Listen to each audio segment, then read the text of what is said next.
Hello everyone, I am Sleepy Shoreline and I am here to help you today. I know you use this video to sleep, so before that, like the video and subscribe to the channel. Where are you from and what time are you watching? Now relax and unwind.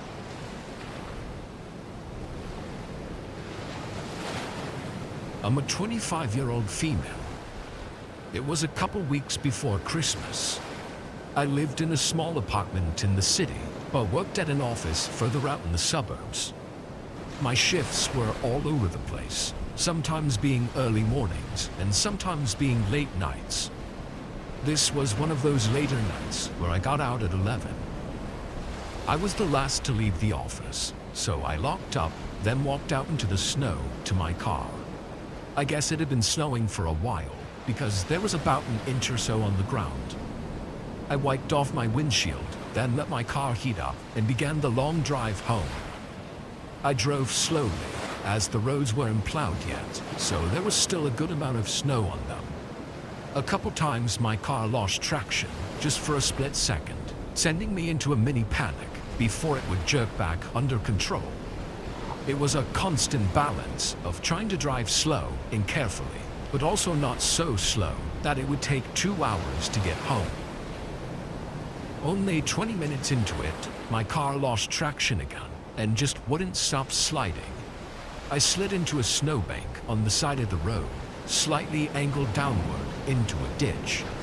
It actually happened very slowly, enough that I don't think there was any damage, but there was no way out. I threw my hat back on and stepped out. My car had basically sunk into this ditch and was covered in snow almost up to the doors. I put my face in my hands, just frustrated at the inconvenience. I knew I was going to have to call for roadside assistance, but before I got back in my car, some headlights came down the road, slowing down and stopping right next to me. It was a regular-looking silver truck. They rolled down the window. "You need any help? I can tow you out if you need it." Yeah, that would be great. I'd really appreciate it. It was hard to pass up on saving on a $200 towing fee and possibly waiting for hours. He said to give him 5 minutes to get his tow hitch from his garage. Then he quickly drove off. Nearly freezing already, I got back in my car. I wasn't expecting them to have to go back home to get what they needed when they offered to help me. It seemed like a bit of an inconvenience just to help some random person. From our short interaction, though, it was hard to tell if I could trust them or not. Maybe they weren't even going to come back at all, or they were going to come back, but not to help me. I think the longer I sat there and waited, the more unsure I felt. Should I call roadside assistance just in case?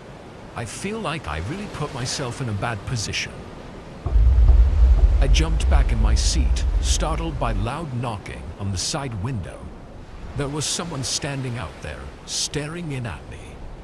It was a man with 2 thick jackets on and a scarf covering most of his face.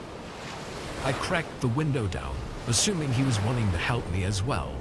But he didn't say anything. He just looked at me. From the bit of his face showing, his skin was very pale, like he'd been out in the cold for a while. I'm okay. I've got help on the way. They should be here any minute. Thank you, though," I said, trying to get him to leave me alone. He still didn't acknowledge me. I honestly wasn't too sure on what to do, until I heard a click. He tried to open the door.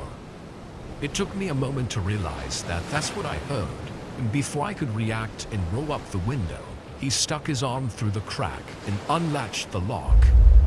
I tried to grab the door, but he swung it open and leaned into the car.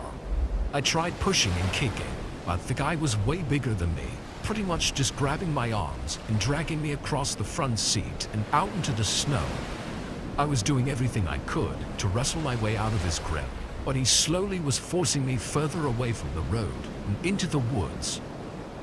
Just as I was running out of fight in me, headlights lit up the entire area, blinding both of us. A man yelled from the road and scared the guy away from me. He ran straight into the woods, fading away in the dark. I was dizzy, and trying to catch my breath, but the man helped me up and back to the road, giving me his jacket to keep me warm. It was then that I saw his silver truck. It was the man who offered to help me. The rest of that night felt like a blur, but I know he called the police for me and gave his witness statement. I really don't know what would have happened if he hadn't gone out of his way to help me. I probably wouldn't even be here right now to tell my side of the story.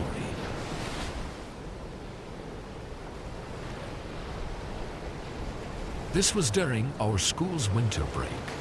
It was the day after Christmas, and I had a part-time job at our town's pizza shop. This place was pretty popular, and it felt like pretty much every kid at my school also worked there. Being so young, though, every paycheck made me feel like I was rich, so I always agreed to work whenever they needed me. I thought it wouldn't be that busy this day, because everyone would be staying home with their families still, but I couldn't have been more wrong. Around dinner time, all the indoor seats were taken up, and we were getting tons of delivery orders. My job was to greet and seat people, or do deliveries if needed. Around 8, my manager told me to start taking deliveries. I did a quick one, then picked up another from the kitchen and got back on the road. It was a single pizza to be delivered at a home 20 minutes away. At least the roads weren't busy. They were actually really dead, like barely anyone was outside, which was a very odd change of atmosphere from being inside the pizza shop. Snow was lightly falling down, really only visible under the streetlights. It was so peaceful, I actually drove the speed limit and tried to soak it in, knowing what waited for me back at work. Eventually I got to the customer's house though. It wasn't really in a neighborhood. It was directly off the side of the road, with its own long gravel road leading up to it. The house was surrounded by snow-covered trees and had over-the-top Christmas decorations all over their house and front yard. They hadn't plowed their driveway though, which made it difficult to find a place to park without getting stuck. I did the best I could, then got out with their order. One thing I noticed when walking up to their house was that while all the outdoor lights and decorations were turned on, not a single light inside was on, at least from what I could see from the front of the house. But as I walked closer, I realized there were shoe prints in the snow going off to the front. I figured it was the owner, obviously. When I got up to the porch though, the shoe prints didn't go up to the door. They went around to the side of the porch. I thought that was weird, but hey, it was none of my business anyway. I knocked on the door. It was pretty cold out there, so after 30 seconds, I knocked again. It was quiet outside, just the low breeze and falling snow, and yet I still heard nothing inside the house. I double-checked the receipt to make sure I needed the payment, then knocked for a third time. I mean, the shoe prints in the snow were fresh, so they had to be home. Getting frustrated and starting to shiver, I knocked one last time, very loudly, probably shaking the whole house. Still, nobody answered. After that, I gave up. I left and went back to my car, getting in and trying to turn it on, but it wouldn't start. The engine kept stalling. I swore under my breath as I tried relentlessly to get it going, only getting more frustrated by the second, my hands getting colder and colder. Then I happened to glance up and saw a person standing outside the house. They were completely bundled up, boots, jacket, snow pants, everything. I got out of my car. "Hey, did you order the pizza? I've been out here knocking on your door for 5 minutes." They didn't say anything, but began walking toward me. It took me a few seconds to realize something wasn't right, and I got back in my car. The way they kept their pace, not hurrying or anything, gave me the impression that they knew I couldn't leave. And that's when I started to panic. I began dialing 911 as they approached my window. Just when the officer asked what my emergency was, they started speaking. He had a low, deep voice and kept asking if I needed help. How the hell would he know that? That only confirmed my suspicions. I told the officer what I could and how to get where I was. The man outside started getting impatient, moving faster and looking around like he was trying to find a way in. It was absolutely terrifying, sitting helplessly in my tiny car with this likely dangerous man outside and only a thin window between us. I kept trying to get the engine running, praying for it to work. He then started reaching into his pockets, looking for something, but I could see the panic in his face when he couldn't find whatever he was looking for. He then punched the window a few times, trying to break it, before running back to the side of the house like he was going to get something. 2 minutes passed as I sat there trying to decide whether to wait for the cops or leave my car and try to make a run for it. Then I saw the flickering blue and red lights in my mirror, and at the same time, the man showed up on the side of the house, holding something in his right hand. He saw the lights and instantly took off. I'm sure it doesn't need too much explaining as to what happened that night, but that man didn't live there. The owners were gone for the holidays, but the man had plugged in their decorations in the outlet outside the house to make it look like they were home. While I was on the porch, he tampered with something outside my car to keep it from turning on. I'm not a car guy, so honestly I didn't really understand it. Likely the man planned to kidnap me, but out of sheer luck, he must have dropped his knife or whatever tool he needed to break the window. So that's what he ran back to get. Nothing's for certain, of course. That seems like the most likely case. Anyway, I stopped doing deliveries after that night.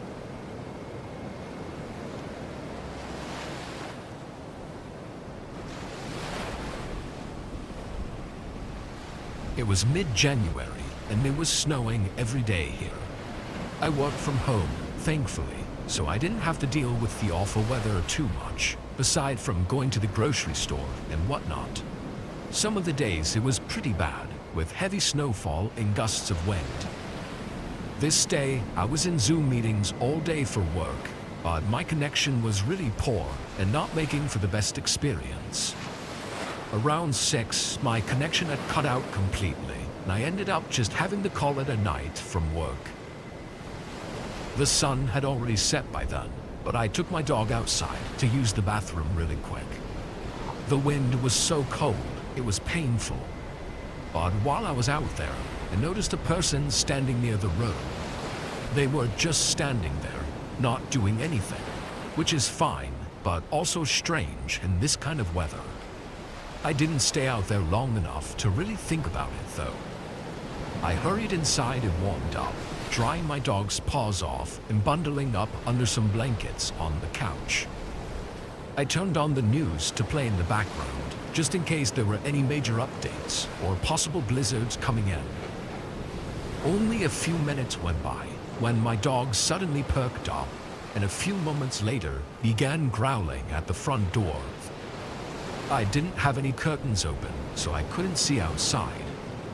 I got up and walked over to the door. There was a guy walking around outside my front patio. I could see their shoe prints in the snow, going back and forth, as if they'd been walking around for a couple minutes already. He went back and forth again, before walking to the side of the house and disappearing.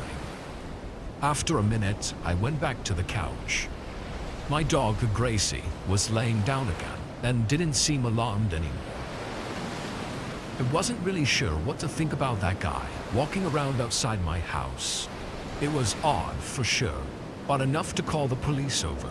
Probably not. I just kept an eye on Gracie to see if she heard him again. The rest of that night, though, there wasn't anything else.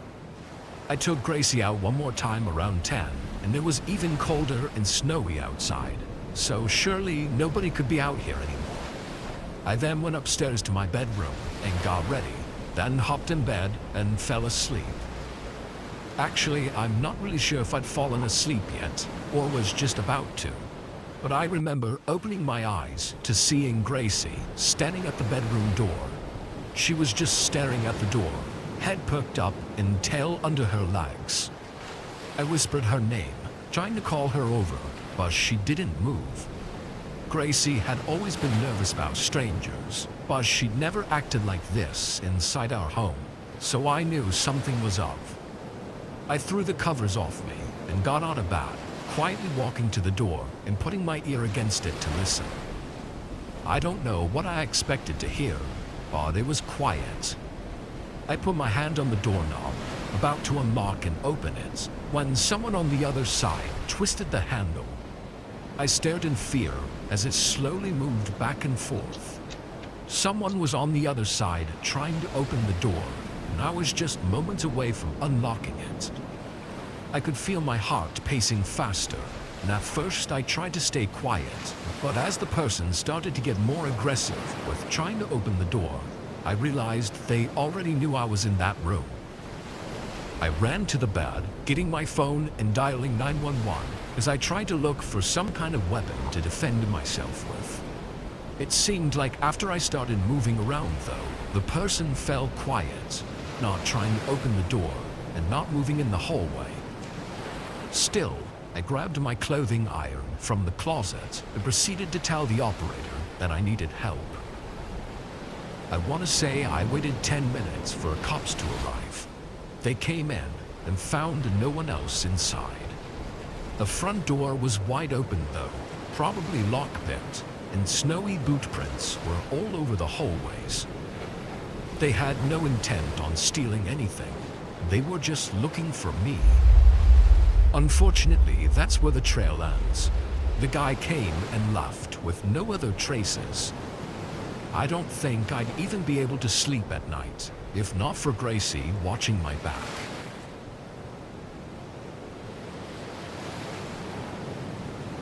I've been delivering pizzas for 2 years now. The work is predictable. Drive, drop off the food, collect payment. Most nights are uneventful.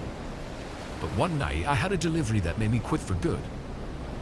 It was close to midnight when the order came in. The address was on the outskirts of town near the industrial district. That area always felt a little isolated, but I figured it was just another late night order. The drive there was quiet. The streets were empty and most of the streetlights didn't work. When I arrived at the address, the house looked ordinary enough. Small and a little worn, but nothing unusual. Then I noticed someone standing at the end of the driveway. He was tall, wearing a gray jacket and jeans. He wasn't moving, just standing there, staring at my car. His face was lit by my headlights, and he was smiling. The smile wasn't friendly or welcoming. It was wide, stretched, like he was forcing it. I grabbed the pizza and got out of the car. "Hey, got your order here," I called out. He didn't say anything. He just stood there smiling, his eyes fixed on me. I walked toward him, keeping my steps steady. "It's $22.50, I said, holding the pizza out. The man reached into his pocket and pulled out some coins. "Exact change," he said. His voice was low and calm. He began counting the coins one by one, holding each one up before placing it in his other hand. It took longer than it should have, but I stayed quiet, watching him. The air felt colder than it had a moment ago. My fingers started to stiffen as I held the pizza box. I shifted my weight, glancing back at my car. The headlights lit the driveway, but everything beyond that felt darker than it should have been. Finally, he handed me the money. His hand brushed mine, and his skin was freezing. I placed the pizza in his hands, hoping to end the interaction quickly. But instead of leaving, he looked at me.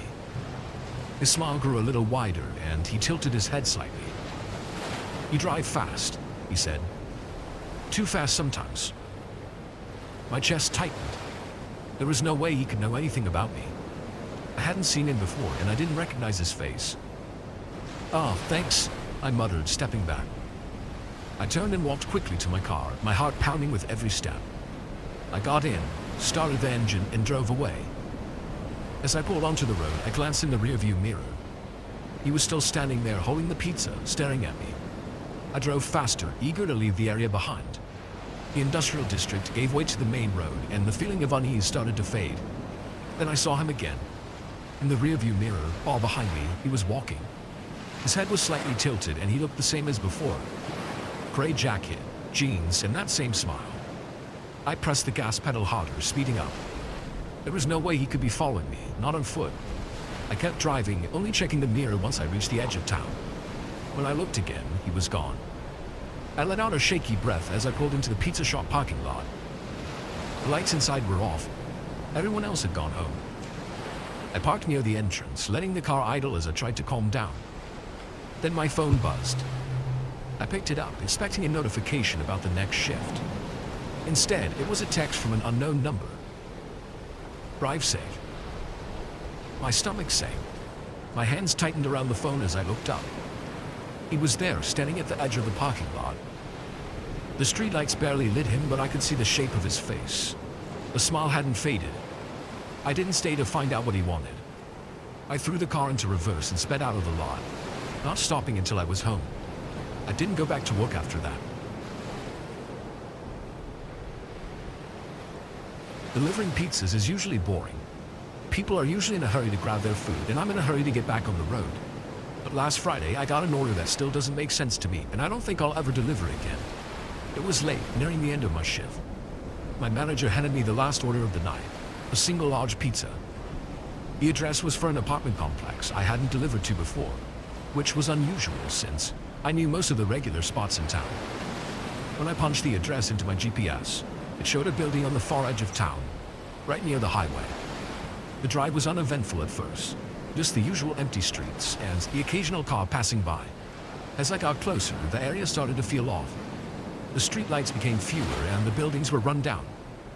When I pulled up to the apartment complex, the place looked abandoned. The windows were dark, the paint was peeling, and there wasn't a single car in the lot. I double-checked the address and the receipt. Everything matched, so I grabbed the pizza and walked up to the front door. A handwritten note was taped to the door. Delivered to the basement door. I paused. Most places don't let people wander into their basements, and I didn't even know this building had one. I thought about leaving, but the note looked recent, and I didn't want to get in trouble for not completing the delivery. Inside, the lobby was dim. There was a single bare light bulb flickering above me. The walls smelled damp, and the carpet squished under my shoes. I spotted a door marked basement at the end of the hall. The metal handle was worn, and the door creaked loudly when I pulled it open. The staircase leading down was steep and narrow. The air grew colder with each step, and I could hear a faint hum coming from somewhere below. I called out, "Hello? I'm here with your pizza." But no one answered. When I reached the bottom, I saw a long hallway with several doors lining the sides. Most of them were shut, but one at the far end was slightly open. A faint light spilled out, but it didn't make the space feel any less dark. I walked slowly, my footsteps echoing against the bare walls. The hum grew louder, and I realized it wasn't from a machine. It sounded like voices. Low, murmuring voices that I couldn't understand. "Hello," I called again. The voices stopped. I froze, staring at the open door ahead of me. I could feel my heartbeat in my ears as I took another step. The hallway felt endless, but I finally reached the door. I pushed it open with my foot, trying to keep a grip on the pizza box. The room inside was small, lit by a single lamp on a table. The walls were bare concrete, and the air smelled stale. In the center of the room, a group of people sat in a circle. They were all hunched over, their backs to me. "I've got your pizza," I said, my voice shaking. None of them moved. I stepped closer, holding the box out in front of me. "Hello?" Slowly, one of them turned their head. Their face was pale, their eyes wide and unblinking. Their lips were cracked, and their mouth was slightly open, but they didn't say anything. One by one, the others turned to look at me. They all had the same empty expression, like they weren't fully there. My hand started to shake, and I nearly dropped the box. "Who ordered this?" I asked, my voice barely above a whisper. The first person to turn suddenly stood up. They moved stiffly, like their limbs didn't work properly. The others followed, all rising at the same time. They didn't take their eyes off me. I stepped back, nearly tripping over the doorframe. None of them spoke, but they started walking toward me, slow and deliberate.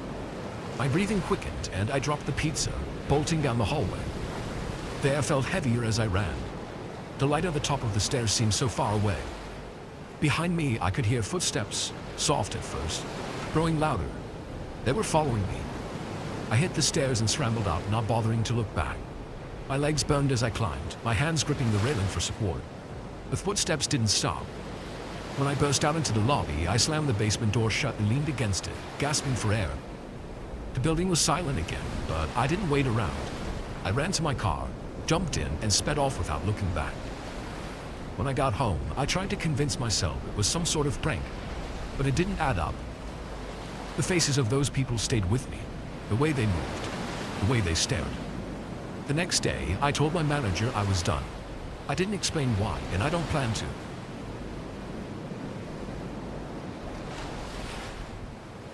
I'm Emma Rodriguez, been working at Slice and Heaven Pizza for 8 months now, and I thought I'd seen everything. Number 742 looked like every other house on Maple Street. 10 with brown shutters, a neatly trimmed lawn, the kind of place where nothing bad could happen. I double-checked the order. 2 large pepperoni pizzas, cash payment, total straightforward. I grabbed the heated bag from the passenger seat of my Honda Civic and walked up the concrete path. The porch light created a yellow circle around the front door. My work shoes made sharp sounds against the walkway. I remember thinking how quiet the neighborhood was, not even a dog barking. When I rang the doorbell, everything felt off. Not dangerous exactly, just wrong. The door opened, but not all the way. Just enough for a hand to appear. A man's hand wearing a black sleeve. Something about the way he held the door made the hair on my neck stand up. Professional instinct, I guess. After months of deliveries, you develop a sense. Pizza delivery, I said, keeping my voice cheerful and professional. Come inside for a moment, he said. No emotion, no inflection. I didn't move. Something in his tone was wrong. I'll just leave these here, I said, holding up the pizza boxes. Cash or card? His hand shot out faster than I expected. Strong fingers wrapped around my wrist. Not a gentle grip, a controlling one. Tight enough that I could feel the pressure, feel my bones pressing together. Come inside, he repeated. Training kicked in. The pizza shop has strict safety protocols. Never go inside if something feels wrong. Never let go of the pizzas. They're your shield, your connection to safety. I yanked back hard. My wrist twisted, but I managed to keep my grip on the pizza boxes. His hand slipped. Let go, I said. Not a question, a command. For a moment we both froze. Him in the doorway, me on the walkway. The porch light flickered. Then he lunged. I stepped back, using the pizza box as a barrier. They weren't just food, they were protection. His hands hit the cardboard and I used the momentum to push forward. The hot boxes would burn if he grabbed them directly. My free hand went to my belt, where I keep a small canister of pepper spray. Another safety protocol, always be prepared. He realized I wasn't an easy target. The look in his eyes changed, from calculated to frustrated. I took another step back, never breaking eye contact. I'm leaving now, I said. The pizzas are dropping and I'm calling the police. Something in my voice must have convinced him. He pulled back, the door starting to close. I didn't wait. I dropped the pizzas on the walkway and backed up to my car. My hands were shaking, but my movements were controlled. Get in the car, lock the doors, call the manager. My manager called the police immediately. Turns out this wasn't the first report of suspicious activity at that address. An investigation was already brewing. I never found out exactly what the man's intentions were. But I know one thing. My training saved me. Always trust your instincts. Always be aware. Never let someone control the situation. The police took my statement. The pizza shop gave me the rest of the week off with pay. My parents wanted me to quit, but this job pays my college tuition. I'm not letting one bad encounter stop me. 2 weeks later, I learned the man was arrested, connected to multiple attempted assaults on delivery drivers and service workers. The detective who called said my report was crucial in building their case. Some nights, I still think about number 742, about how close something bad could have been. Then I put on my uniform, grab my delivery bag, and keep going. Because life doesn't stop, and neither do I. I was 21, working as a pizza delivery driver to scrape together rent money and pay for my barely running car. Nights like this one were why I almost hated the job. It was late, close to midnight, and I was exhausted after hours of lugging pizzas to houses and apartment complexes around town. My last order of the night popped up on my phone. A single large pepperoni to a house on the outskirts of town. The address didn't look familiar, but I wasn't surprised. Small towns like ours always had these odd pockets of forgotten houses scattered around. I didn't think much of it, even when I saw it was past the cemetery, on a dead-end road tucked away in the woods.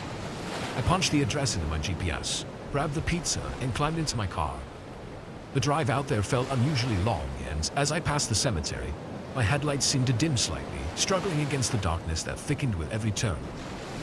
Eventually, the road narrowed, flanked by tall gnarled trees that arched overhead, creating an almost suffocating tunnel of shadows.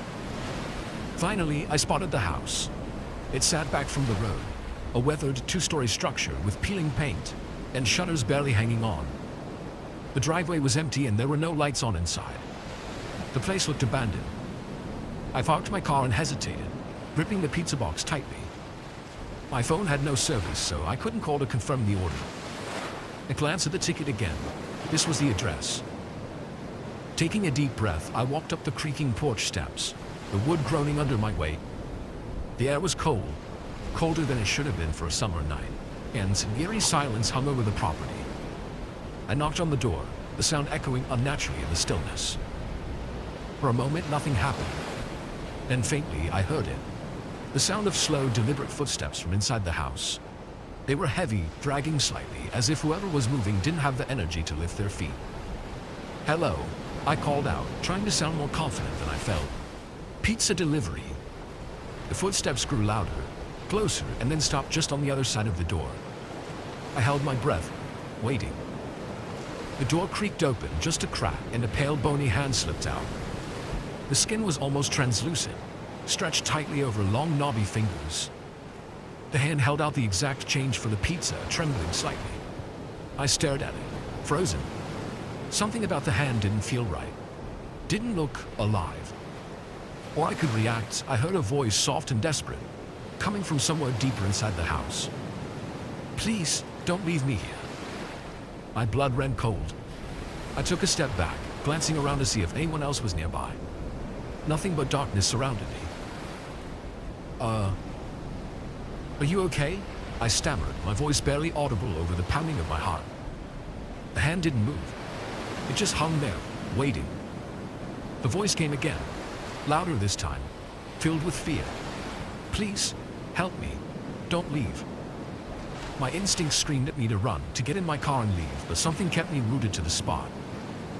Against my better judgment, I leaned closer to the crack in the door, trying to see inside.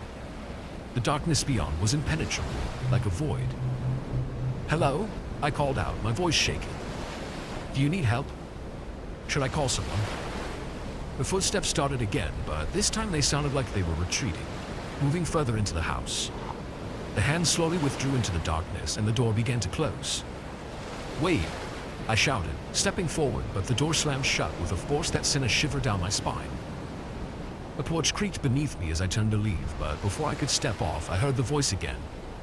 It was fainter now, almost drowned out by the oppressive silence. "Don't go. Please, they won't let me leave." That was it. I dropped the pizza box on the porch and bolted to my car, fumbling with the keys as adrenaline surged through me. I half expected to see someone, or something, chasing after me as I sped down the narrow road, but the rearview mirror showed only darkness. When I got back to the restaurant, my manager was still there, counting the till. I blurted out the story, my words tumbling over each other in a rush of panic. He raised an eyebrow and pulled up the address on the computer.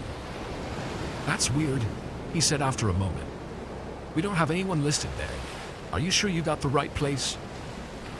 I showed him the ticket, but the system said the order hadn't been placed. The address didn't even exist in the delivery zone. I quit the job a week later, too spooked to keep driving at night. But the memory of that house stayed with me, especially the voice. Sometimes when I'm lying in bed late at night, I swear I can still hear it in the back of my mind, whispering, "Don't leave me here." I've had Instagram for a long time. I never pursued a big following on it. But over the years, I accumulated nearly 1,000 followers, and I follow twice as many accounts. The feature where the app suggests people to follow is to blame for that, as I tend to click follow on people I think are interesting or attractive. They don't often return the favor. One day though, somebody did. They popped up and the profile picture was of a fairly cute girl.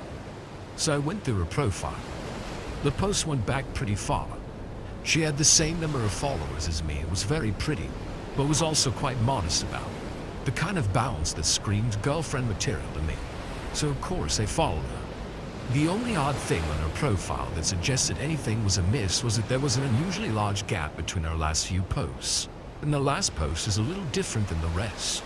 She always showed her face, but the last post was from a week earlier, and it was just a picture of the front of a coffee shop with the caption, "Back from the breakup. I guess I'll be spending all my time here again." However, I instantly recognized the coffee shop because it was in my city just 3 miles from my house. It was a cool hangout spot I'd been to a few times, but I never really fit in with the crowd. Of course, if this girl was posted up there, I was totally cool with trying my luck again. Just as I started fantasizing like a hopeless romantic, thinking about going hang out there over and over to eventually run into her, she followed me back. Then I got a message from her. My heart burned with excitement as I read it and replied. Things were normal for a while as we texted back and forth, just getting to know general things about each other. Then she dropped a bombshell on me. She confessed that after her breakup with her last boyfriend, she got screwed over in pretty much every way. Losing all her friends, her apartment, and having to live in her car, she had tried to make friends with the new crowd of people that had grown into her old hangout spot in the years of her absence. But she couldn't fit in either. Her social confidence had been shot. Apparently, she found it easier to make friends online, and that's where I came in. She said I looked like a cute and baseline trustworthy guy, and she wanted to meet me. Not for a one-night stand, rebound, or anything, but just to have company and maybe cuddle and potentially crash at my place. I have to admit, I was blindsided. I accepted immediately, thinking I could turn this girl into my girlfriend in a couple weeks, or several months delayed as if she was that hung up on her ex. By this point, we had been texting for several hours, from 8 p.m. to midnight, so she asked to come over right away because her car was parked in a sketchy area. I told her to come right over and gave her my address. She said it would take her 20 minutes, so I quickly tidied things up for her arrival and made some tea. About half an hour after her last text, I was starting to get worried I had been catfished. But then, there was finally a knock on my door. I walked up and looked through the peephole, and lo and behold, there she was, the perfect, cute girl of my dreams. She was much more rough-looking in real life due to the stress of the last few weeks, but that didn't matter to me. If anything, it showed me the way she might look right after getting out of bed in the morning, and I still liked what I saw. I opened the door and let her in. She was very shy and kept apologizing for no reason, thinking she was being a burden. I knew her ex must have done a number on her. I told her to make herself at home and have a seat on the couch. The tea had gotten cold, so I asked her if she still wanted some. But she was very hesitant to accept it, even though it clearly looked like she wanted it. As if popping the cup in the microwave for a minute was a huge bothersome task. Finally, after I insisted, she accepted it with a warm smile. When I came back from the kitchen, she had taken off her shoes and had pulled a blanket over her whole body except her head, cuddling one of the throw pillows underneath. I gave her the tea, then I sat down in the chair across from her and tried not to stare. But it was a wonderful sight to see her enjoying a simple, wholesome treat after going through it for so long. We talked as she sipped it down. By the time she was finished, she was slurring her words and falling into the embrace of the couch. Before she knew it, she was in the deepest sleep of her life.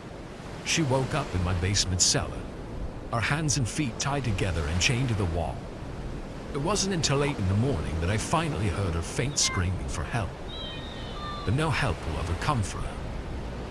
She was the perfect captive, physically attractive but also weak, emotionally vulnerable, naive, and suggestible. Nobody cares about her, so I don't think she's even been reported missing yet. I do what I please with her, putting her through degrading conditions for days at a time, then giving her small but meaningful moments of reprieve. She gets little treats to keep her spirits right at the level I want them to be.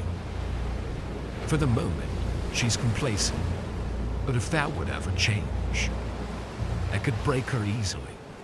I know it's the stupidest thing I could do right now, but I have this insatiable urge to brag about my achievement. I found the deepest corner of the internet and covered my tracks getting there. And I posted this knowing by the time it seeps out onto the surface web, nobody will be able to trace it back to me. I have about 10,000 followers on Instagram. Nothing celebrity level, but I like to post fitness updates, which tend to get a lot of attention on this app.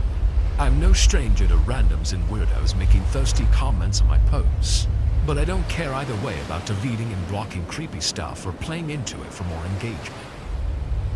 I usually ignore it, but one of them caught my eye.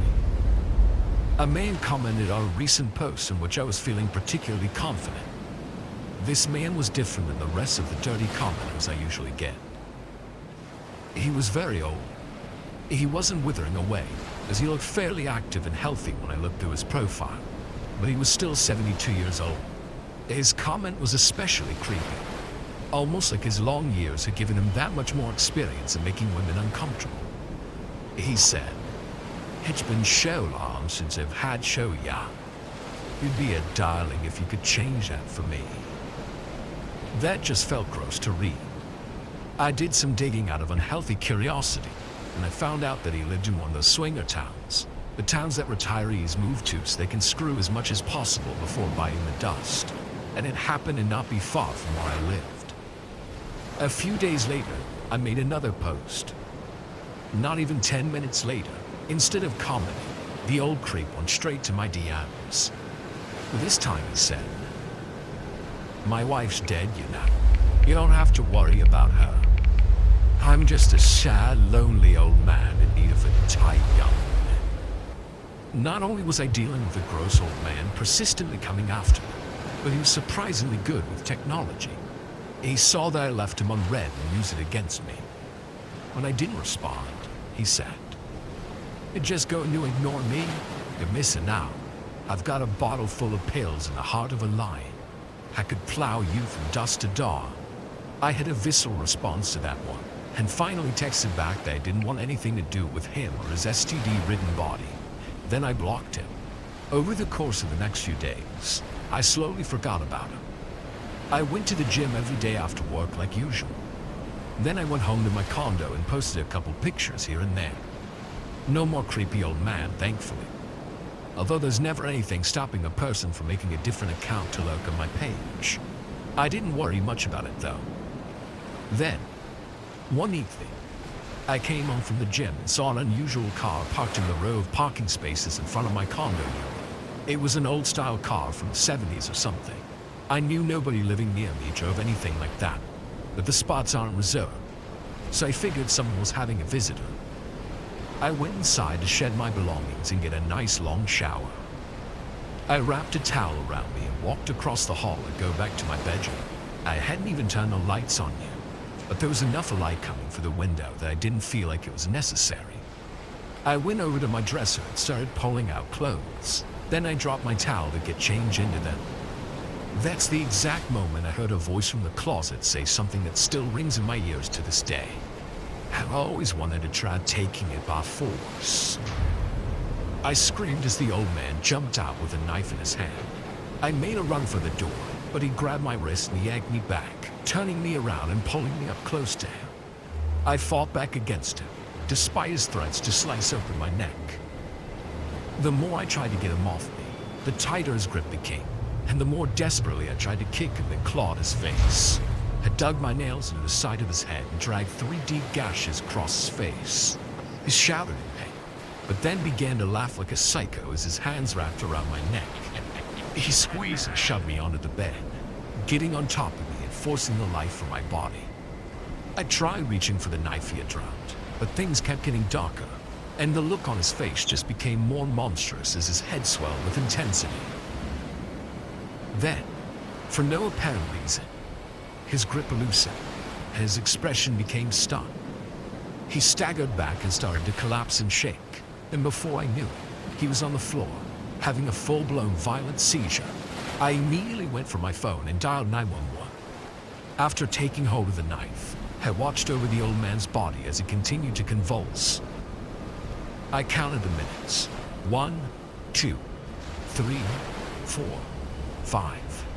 And then it stopped, but he didn't get up.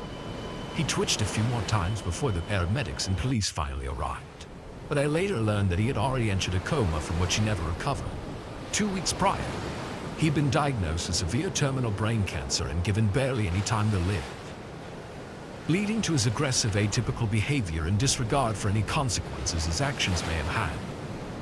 I was in shock, and even though some people say I should consider myself lucky, I still have night terrors, panic attacks, and crippling anxiety from PTSD. I never post anymore, and I'm terrified of going to the gym, as that's where the man found out I went to and followed me home from. I never believed in the supernatural until my son made me reconsider things. We moved into a nice big old house a few years after he was born, so we could have enough space to raise him and the other children my husband and I planned on having in the future. However, only a few weeks after settling in, when he was just 4 years old, he started having terrible nightmares. He would come into our room in the middle of the night, screaming and crying, saying there was a skeleton woman in his closet. We always checked to make him feel safe. But of course, we never found anyone. My husband and I tried everything to get it to stop, but none of it had any effect. At one point, we decided to keep the closet locked up. Most of the time we went back to check on it, we found the doors open. So we thought if we zip-tied the handles together, the doors would stay shut, and whatever our son was worried about being in there wouldn't be able to come out. However, this didn't work either. Our son still came barging into our room that night, and when we went to check his room, we found that the zip tie had been cut off. This is when my husband and I took a much more serious approach to this issue. We asked our son if he had taken the scissors from the kitchen to open the closet, but he said no. This left us in a conundrum. Our son hadn't slept properly in almost a month. We asked him a bunch of questions about the skeleton woman he said he kept seeing, but he seemed very afraid to talk about it. All he said was that she kept asking him to go into the closet with her. Eventually, we asked him to draw the skeleton woman.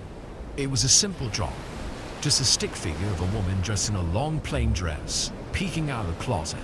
But there were 3 distinct features that made a chill run down my spine. The first thing was the indication of blood running down from her neck, but that alone wasn't the worst of it. The second thing was the noose in her hand.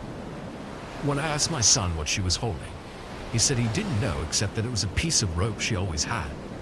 He was only 4 years old, and we monitored everything he watched, so there was basically no way he could have even been exposed to what a noose was or what it was used for. Yet still, it showed up in his drawing. The final thing was the words written above her head. Just 2 words. Join us. I had been teaching my son how to read and write for several months at that point to prepare him for school. But he had never exhibited the motivation to write much more than a few letters of the alphabet at a time. Now suddenly, he had perfectly spelled 2 entire words, which showed me just how scared of the skeleton woman he was. Unfortunately, this didn't give us any clue as to what to do. We told him to tell that scary woman to go away, hoping he could conjure up some courage and learn something from the experience the next time he saw her. That next time turned out to be the very same night. I woke up around 11 p.m., but not to the sound of my son screaming and crying. I heard a weird thumping in the walls. Then I realized that was coming from my son's bedroom, so I got up and walked over to his room. When I opened the door, I saw that he wasn't in bed, and once again, the closet door was open, but the light was off. I crept over to the closet, but right as I got up to it, something happened that I still can't comprehend. 2 bony, bloody hands jumped out from the doors and yanked them closed.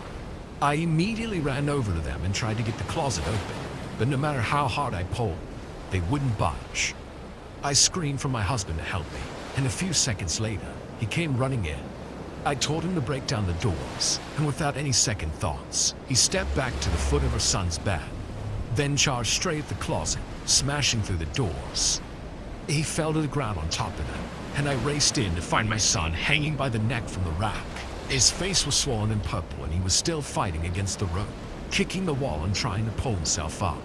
I grabbed him and lifted him a few inches to get the pressure off his neck so he could breathe.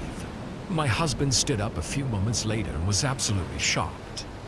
Then, he went to the kitchen and came back with a knife to cut the rope. Our son was barely conscious and had horrible burns around his neck, but we had come just in time to save him from any serious harm.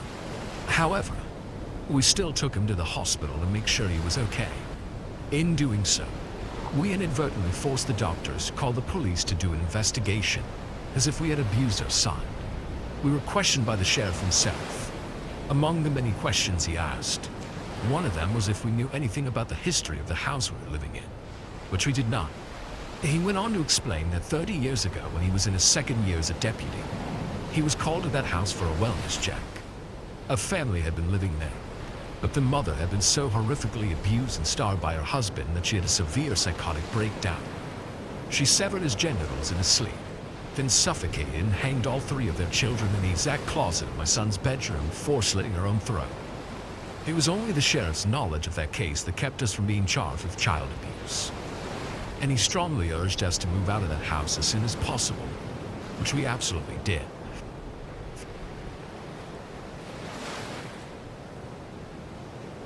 My name is Carla. I had a boy named Justin over in my room a few months ago. I didn't sneak him in or anything. We had just been hanging out recently and he seemed cool. It wasn't like I had a crush on him either. He was fun to hang out with, but not my type. We listened to music on the Bluetooth speaker he brought so we could show each other our favorite songs. It was fun at first, until he started getting a little too close to me. Then all of a sudden, his hand was on my inner thigh and about to go under my shorts. I pushed his hand away and told him I wasn't about that, but he kept trying to touch me and kiss me until I raised my voice and kicked him out. When he left, he slammed my door and left a speaker. I had no intention of giving it back to him, and I thought that was the end of it. Weeks went by and had no direct interaction with him. However, some weird stuff started happening to me. I would catch these group of boys at school staring at me and trying to contain laughter. They looked like they could be Justin's friends, so I figured he was spreading rumors about me. But I didn't want to waste energy on them, so I ignored it. It wasn't just that, though. I would be in my room, doing whatever, and occasionally, I would hear the faintest beep sound, kind of like a smoke alarm on a low battery. I kept hearing it, and it seemed like it would only happen when I was moving around or doing something, and it would happen at all hours of the day and night. I can never pinpoint exactly where it was coming from because it was so quiet. I asked my dad to change the battery and the smoke alarm, but even after he did, I kept hearing the noise. It started to really get on my nerves. I'd come home from school or get out of the shower, and it would be the first thing I heard when I went to my room. But for the life of me, I couldn't figure out what it was. Then one day, I was on Instagram.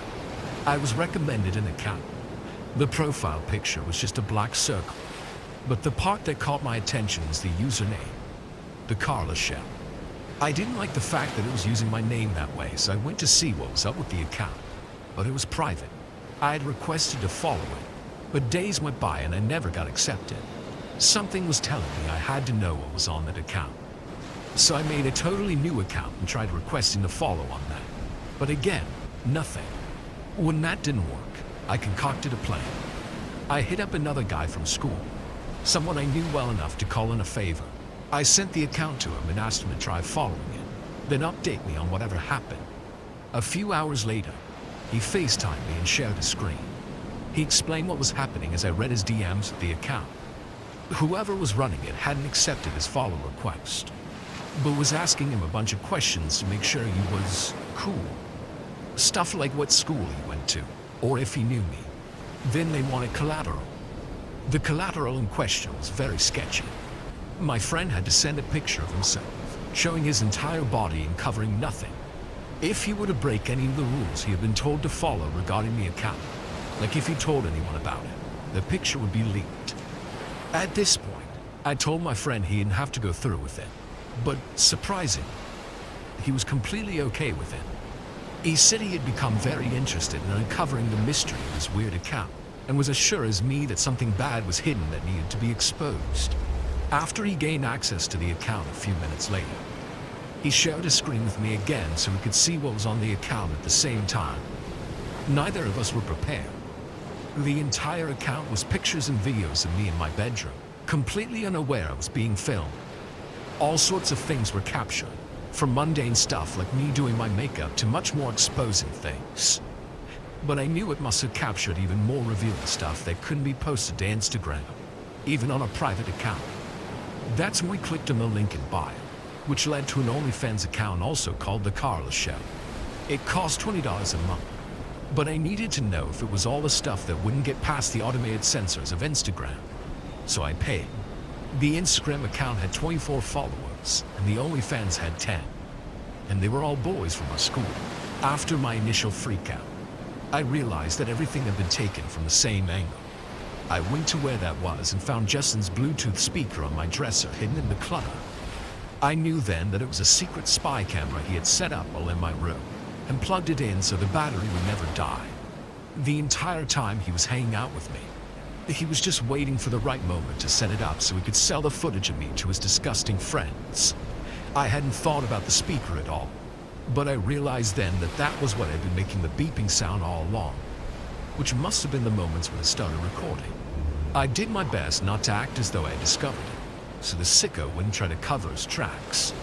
Then I asked my friend to show the account to the school, who reported it to the police. After they forcefully gained access to the accounts, Justin was arrested, and all his viewers were either suspended or expelled. I think they should have all been arrested. Anytime I think about this, it makes me sick to my stomach. I can't believe something like this happened to me. It was late fall. I always look forward to this time of year because of the nice weather.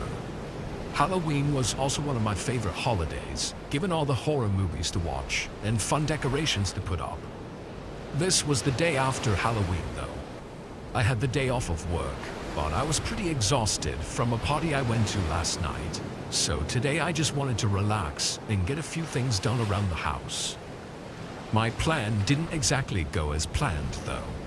I lay down for a nap around 2 o'clock and never set an alarm. It wasn't until there was a ring at my doorbell that I woke up. I groggily opened my eyes and looked at my phone. It was 9 p.m. I immediately sat up, frustrated at myself for wasting the whole day napping, but I was quickly interrupted by the doorbell again. I got out of bed and put a sweatshirt on and walked downstairs and up to the door. Looking out the peephole, I didn't see anything, so I opened the door. No one was out there. I did answer the door really late, so I thought they'd probably just walked away. However, just as I was closing the door, I saw someone. They were standing just 20 yards away, near a tree in my front yard, and they had a mask on. Like one of those generic ones you could get at any Halloween shop. They were looking right at me, though. I thought it was just a kid playing a prank, so I just closed the door. I went to the bathroom and splashed some water on my face to wake myself up, then headed to the kitchen to do some dishes and clean up. I was in there for probably around 10 minutes when I heard someone's voice. It was very muffled and from somewhere outside. I turned around, looked at the back door, and just barely I could see someone walking in my backyard. It looked like they were just passing through until they started coming back around toward my house. They were walking just outside the reach of my back porch light, kind of like they were trying not to be seen. From what I could see, though, it looked like they were alone, so I wasn't sure why I'd heard someone talking. Once they got closer, I heard their footsteps walk along the side of my house. I tried to follow the sound, but suddenly lost them. It was quiet, no voices or footsteps. As I stood there and listened intently, I began turning my head in different directions, just trying to catch any sound I could. But when I looked back toward the back door, someone was staring right at me. My whole body froze.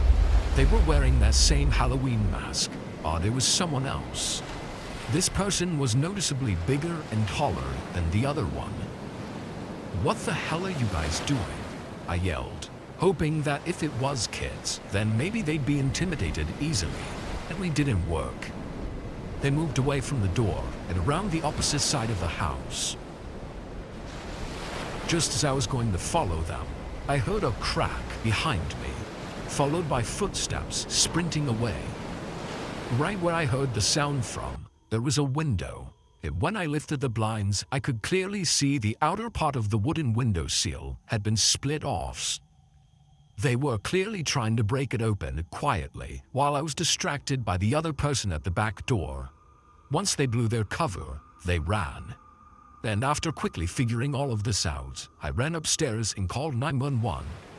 I wasn't sure if they'd fully given up yet, but knowing they were trying to break in with me inside, I wasn't taking any chances on what they may or may not do. They didn't seem to try anything else though. Cops showed up and took down my report, but even to this day, there hasn't been anything else on what happened. With Halloween coming up pretty soon this year, I'm definitely a little nervous about a possible second attempt. I'll update if anything happens.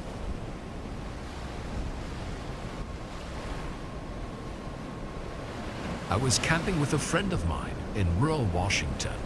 I'll call him Chase. We were way out at a camping spot that we found on a nap. It was the middle of fall, so it was pretty cold, but there's just no other time of the year that the forest looked this good. The spot was empty too. It was just Chase and I, which made for a relaxing time for us to catch up with each other. The first night we spent there went well. It got a little chilly while sleeping, but it was manageable. In the morning, we hiked up to a small nearby peak that had an overlook. The hike took us around 3 hours, so we got back to our campsites at about noon. When we did, there was someone else there. He was standing near Chase's tent and kind of just looking at it. Chase called out and said hello as we walked up. The guy turned and looked at us, clearly a bit startled for some reason, and instead of saying something, he just hurried away. If it wasn't already strange, it definitely was now. We both immediately went to our tents and checked if all our gear was still there and if anything had been messed with. But neither of us found anything. Maybe we got there before he was able to take anything, but still, it was really odd. We couldn't see any other reason for him to be here if he wasn't camping. We weren't really nervous though. Both of us assumed that there was no chance the guy would come back. I mean, he looked terrified when he saw us. However, we still played it safe and didn't want to leave our tents again, so we stayed in the area for the rest of the day. We had a few beers and just talked. When the sun went down, we built up a campfire and made some s'mores. We enjoyed our time around the fire for a couple of hours. In the middle of one of our talks though, Chase had to take a leak, so he got up and went a little ways into the woods. I sat back, but only a few seconds later, he came walking quickly into the campsite. "You have trouble out there?" I joked. There was someone there. I could immediately see on his face that he was clearly unnerved. Quickly dropping my joking attitude, I stood up and asked exactly what he saw, but Chase said he couldn't really see anything other than the outline of the map. He said he wasn't very far though, and was definitely looking at him. This really freaked us out. They could have been watching us this whole time, and probably still were right now. Both of us went into our backpacks and got flashlights, but now he was gone. We went back to the campfire, but stayed on watch, checking the woods around us with our flashlights. Chase seemed to be sure that it was the same person we saw at our camp earlier, so why the hell did he come back? Both of us were pretty on edge. We discussed if maybe we should leave. Even though it was dark out, maybe it was safer just to get out of there. Chase brought up the fact that if the man wanted to rob us, he would have done it earlier when we were gone, and he definitely would not have come back. So, he thinks the man was up to something worse. We stashed everything in our backpacks, then stomped out the fire and started back down the trail. For the first few minutes, we tried to hurry to gain some distance in case he was following us. On the whole walk back, we never caught sight of him. We thought we were in the clear, but when we made it up to the trailhead and to my car, all the tires had been slashed. My heart sank, as this basically confirmed that the man was probably planning to never let us leave. We were only just able to process the situation before we heard leaves crunching on the trail behind us. We jumped in my car and drove away without hesitation. I was able to get us out of the woods and onto the main road, destroying my wheels in the process. From there, we called a tow truck and the police. They tried to search for fingerprints on the car to identify the man with, but he didn't even try to break inside it or even open the doors. He just slashed the tires. His intentions are still unknown, but I'm sure we can all assume the few disturbing likely outcomes that he had planned for that night.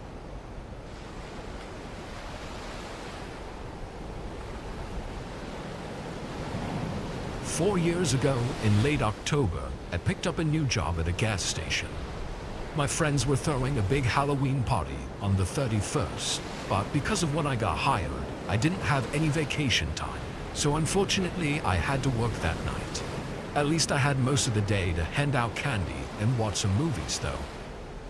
I went into work at 8. The streets were pretty quiet, at least of cars, since kids were running around trick-or-treating, so I hoped the gas station wouldn't be busy. Thankfully, I got what I wished for. Only a couple dozen cars came in my first hour, and once it got closer to 10, even less were coming by. Even the roads weren't busy. I kept seeing a police car patrolling the road every 15 minutes, but aside from that, it was dead outside.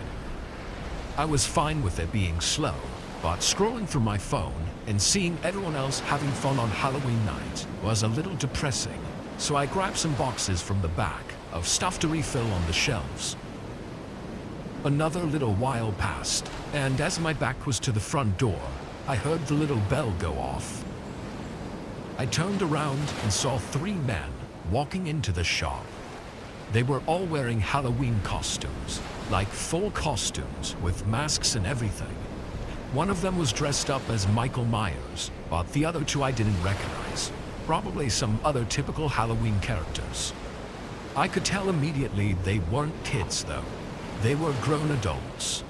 One of them even had a long beard sticking out from under the mask and had tattoos going up his neck. I greeted them, but aside from a quick glance, they didn't acknowledge me. Maybe they were just trying to be in character or something. I don't know, but it was already weird that they kept the masks on. I left the aisle and went around to the checkout counter while I waited for them to grab what they needed. I noticed there weren't any cars outside though, which explained why I didn't hear them pull in. I watched them look around for a minute at the candy aisle. Then they picked up a bag of Dum Dum lollipops and tossed them on the counter. Find everything you needed. They didn't say anything. I rang it up and told them the total. They paid in cash. As I was doing the transaction though, I couldn't help but notice one of them in the back staring at me. Through the mask, I could only see his eyes, but they were locked on me and looked frustrated or angry or something. It made me really uncomfortable. I finished up and told them to have a good night. There was a pause though, before one of the men walked up to the front door and pulled down the bolt lock. My stomach dropped. The one that was staring at me then immediately came around the counter and shoved me onto the ground. I tried to stay calm and told them to take the money and that I wouldn't stop them. However, the other man walked around the counter and right past the register. They weren't here for the money. He forced zip ties around my hands and lifted me onto my feet. I was completely helpless as they dragged me through the store, and after briefly checking outside, they rushed me out the entrance. It was only as they dragged me toward the side of the building that I noticed an old car sitting in the grass outside the parking lot. As we reached the edge of the parking lot though, a sudden glaring light came over top us. It was a police car pulling into the lot. the three men dropped me on the pavement and sprinted into their car. I don't know if it just was that their car wouldn't start, or they gave up, or what, but the officers were able to get them before they got away. Backup showed up not even 30 seconds later. I guess what happened was earlier in the night, the police got a report of three men in costumes offering kids candy on the sidewalks and trying to lead them away from houses. That's why I kept seeing a patrol car circling the area. What they wanted to do with me, or any of the kids, isn't for sure, as none of the men confessed anything. It almost makes me glad that everything happened the way it did though, because if I'd sold them that candy and heard later on that it was used to kidnap kids with, I probably would have felt a ton of guilt. Thankfully, it didn't have to go that way.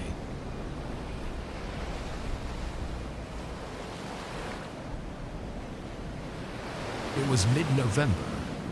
Winter had just started coming in, and snow had already begun covering most of our small town. I lived alone in a very small two-bedroom home that had an unfinished basement. The only time I went down there was to do laundry or get something out of storage. It was a Friday night, and it had been snowing a decent amount during my drive home from work. I had the next 2 days off though, so I was happy to get home and hunker down for the weekend. I got home at 7. I made dinner and watched the new episode of my show, then turned on YouTube in the background as I laid on the couch and scrolled on my phone. The snow must have picked up, as I could hear the wind slamming against the house and making the walls creak. Sometime around 10, I got up to use the restroom, but as I walked down the hallway, I heard something below me. I immediately stopped, hoping to recognize it as just the house creaking, but it wasn't. There was something moving around in the basement. I didn't know how that could be possible. I went over to the basement door and opened it, turning on the lights and walking down to the bottom. There were only a couple hanging light bulbs across the ceiling to light up the large open area. I didn't see much of anything though. I stood there for a minute just to see if that sound came again, but after hearing nothing else, I went back upstairs. Given the conditions outside, I figured it had to just be the house moving around. I used the restroom and went back to the couch. However, only a minute later, I heard it again. This time it was more clear. It wasn't a creaking sound. It was subtle thumps, like almost identical to what it would sound like if someone was walking around. I could feel my heart beat faster, but I still felt like there was no way someone could be down there. It just wouldn't be possible. I got up again and went up to the basement door. Now that I was there, I couldn't hear it. I walked down to the bottom. The sound of the wind was loud down there, so I wasn't able to hear anything over the low groan of the house. But on the cement floors, there were shoe prints. They were fresh too, only showing because of the dusty layer that covered the floor. I was absolutely terrified. I ran back upstairs and grabbed the house phone to dial 911. As I told the operator all the necessary information, there were two very loud thuds from the basement. After that, I sprinted out of the house. A couple officers showed up a reasonable time later, and when they went inside, they didn't find anything aside from the prints on the floor. Strangely, they seemed to lead right up to the bottom of the basement steps and nowhere else. They really didn't know what to tell me, other than to call if anything else happens. I booked a hotel for the next 2 nights, as I was too uneasy to sleep in my own home. With no signs of a break-in anywhere, it's really hard to say who was in my basement, or even how they got in or out. Part of me thinks it might have not even been a person at all, though I'm still really skeptical. I just hope that whoever or whatever it was doesn't come back.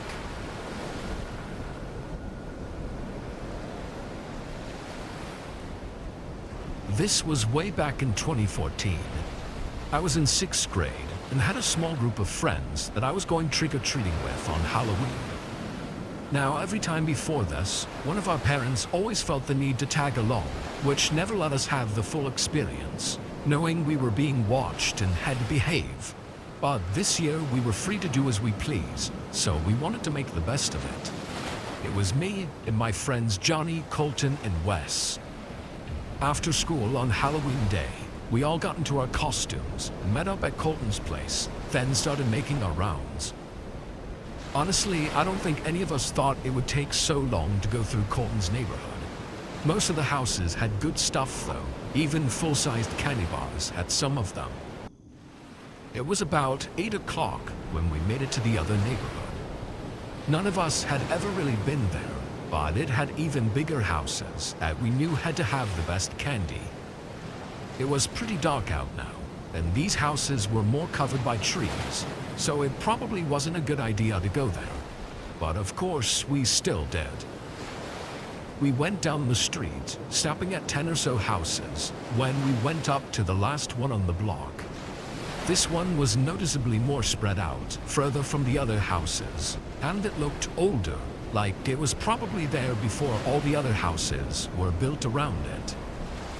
Johnny wanted to skip it and turn the corner to the next block, as he thought there was something off about it. But the rest of us didn't listen. We walked up to the porch and rang the doorbell. They had a few carved pumpkins on their doorstep, so we thought they probably had stuff to hand out. But we waited for a good 30 seconds and didn't hear anything inside, so we started to walk off the porch when we suddenly noticed a person by the garage. He was walking toward us. He was an older guy, maybe 50, and he had a big smile. "If you'll wait just a minute, I can get y'all some candy. I just picked up more from the store." We never saw him pull in though, and he kind of seemed to come out of nowhere. We said it was okay, and that maybe we'll come back around. His smile fell flat as we walked away. All of us felt a little weird after that, so we moved on to the next block. There was something about that guy that was just creepy. All of us felt it too, which made us feel like there might have actually been something wrong with him. We went up to a few more houses though, but it was starting to get really dark out, and we decided to head back to Colton's place to spend the rest of the night there. Instead of going back the way we came, we turned down the next street that was in the direction of the main road. This one only had a couple houses on it, and the rest was just forest. There weren't even many lights on the road. I think all of us were a little uneasy walking down there, as most of us had even stopped talking. Then, out of nowhere, there were footsteps beside us, coming from the trees. That guy came walking up to us. He had that creepy smile again, and tried waving at us as he made his way through the brush and trees and onto the road. All of us backed up as he started talking. I didn't even hear what he said before he lunged toward Colton. Somehow he didn't get him, and all of us sprinted away before anything else could happen. We didn't stop running until we got to the main road. We crossed back into Colton's neighborhood and felt way more safe, so we caught our breath and started walking again.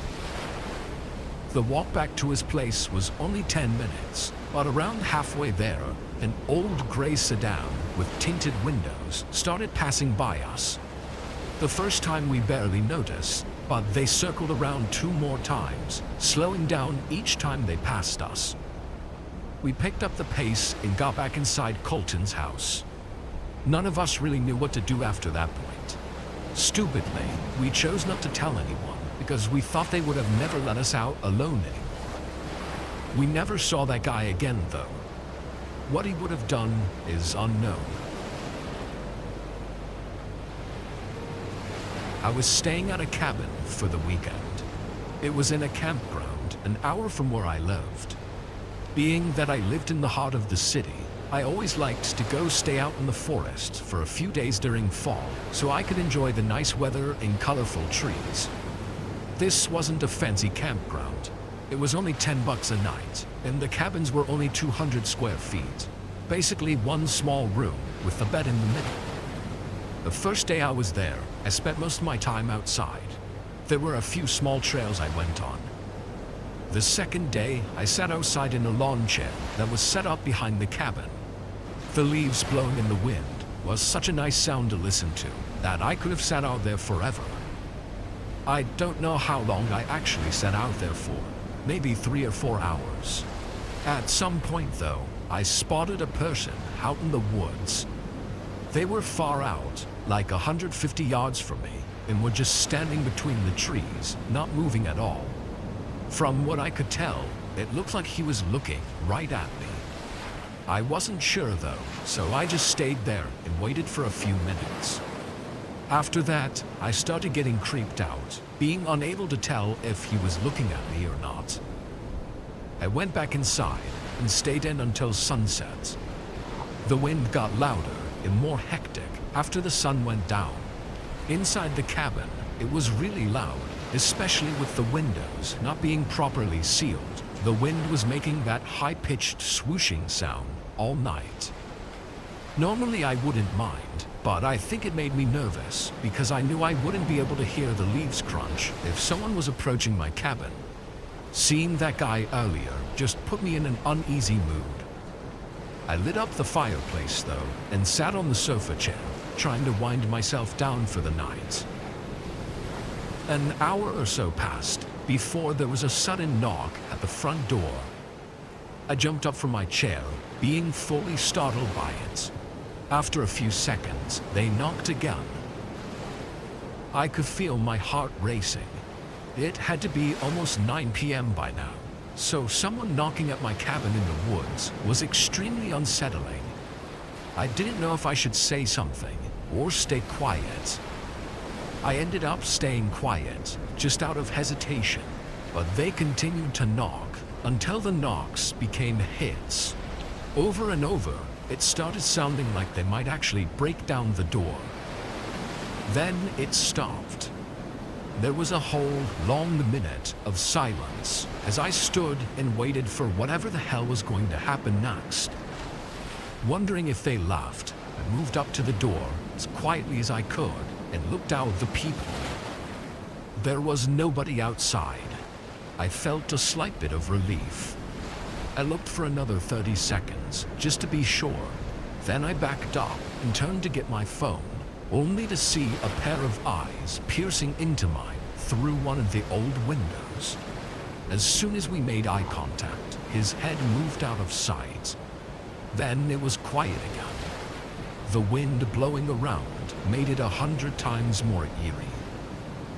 I got my phone and called the police. I didn't want to risk running out to my car that was parked across the yard, so I stayed inside and waited for the police to show up. Whoever was outside my cabin must have left, as police made it and found no one. I still don't know what really happened at that cabin, but I've never gone back since.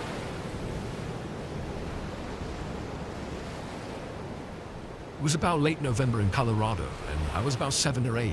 My father got the idea of taking us all for a weekend to a cabin that he was going to rent. My mother thought it was a great idea for me, my sister, and my father and my mother to bond. So that's exactly what happened. We rented a cabin for a few days. We took school off on Friday to get a head start getting there, which I absolutely had no issue with. We got there and it was sure cold. Well, it was almost December, so I guess it made sense that it was that cold. Anyways, we got all set up and decided where we would sleep. We ate dinner and then we got all set up for bed and we were just thinking about what we would do tomorrow. We got there kind of late, so we couldn't do much on the first day. That first night though, I heard noises outside. It sounded kind of like footsteps. Looked out the window and saw nothing, so I figured it must have been an animal. I just tried to get back to sleep, but about 15 minutes later I heard it again. I woke my sister up, which she was about 11 at the time, and she heard it as well. We both walked over to the window and saw something out there. We weren't quite sure what it was. We decided it'd be best for us to not see us, so we went back to sleep. I had a hard time sleeping that night, and so did my sister. When we eventually woke up, my mother was inside making breakfast and my father was outside. I asked my mom if I could go outside with my dad, and she told me sure. All my sisters stayed inside and waited for my mother to finish breakfast. I walked outside and my father was talking to some man. Short, chubby man. He had a shaved head and was wearing a veteran cap. He looked really nervous too, for some reason. He was sweating a lot, even though it was freezing outside. I walked over to him and my father, and my dad looked at me and said, "Oh, this is my son," and told him my name. The man then looked at me and said, "Hey, nice to meet you, kid. My name's Patrick." He just smiled and looked at me. I also smiled and greeted him back, and maybe he was rude at the time, but I was just a kid, so I asked him. He looked kind of scared. "Are you all right?" And he kind of coughed and replied with, "Oh yeah, I'm fine. I just went through shell shock, so I'm a veteran." As I couldn't tell already with the cap that he was wearing, but he seemed normal then. My father seemed to really like this guy for some reason, and I guess at first I liked him too. He told my father he had also rented a cabin with his family and that they were really close to us, so he decided to introduce himself. My father invited him inside for breakfast and he stayed, and everything was normal. Went outside to play after that with my father and Patrick. While playing outside, I fell and squeezed my knee and started crying. My dad was inside at the time, which was a bad time for him to be inside. My mother was calling for him, and he ran inside while I was out there with Patrick. Patrick then ran over to me and told me to come with him to his cabin because he had band-aids. I agreed and I went with him. I wasn't a very smart kid. We talked about what I liked doing, and I told him about the video games that I played and stuff like that. Then things got weird. He asked me what shoe size I was and how old I am. Didn't know my shoe size, so I told him that, but I told him my age. He just kind of chuckled and said something along the lines of, "Good to know." Also, his cabin was nowhere near ours. It was way back, at least 20 minutes to walk there. I was tired and there was no point in getting the bandit in, but I still decided to keep going since I had walked too long. We entered the cabin and he told me to go in first, so I did. As soon as I walked in, I realized something. There was nobody in there. No family. I asked him where his family was and he didn't answer, pretending like he didn't hear me. He then locks the door. I was starting to feel frightened. He told me, "I'll be right back with the band-aid, kiddo." He then walked into the kitchen and pulled one out somewhere, and then walked back and told me to have a seat and that he'd put it on. I sat down and he put it on me. He also held my leg with his other hand and rubbed up and down and told me, "You're rather muscular, kid. I like that." I kind of got scared and I immediately stood up. He asked me what was wrong and I told him nothing and that my leg was feeling much better. Then said that I thought my parents would be worried sick about me and that I should hurry back, but he insisted that I stayed a little longer and ate there. I really didn't want to, but I was alone, and if I ran, I don't think I could find my way back to the cabin. The door was locked too, so I just agreed and decided to eat with them and get it over with fast. He asked me how much I weighed, and I guessed about 70 pounds. He then had a smile go across his face.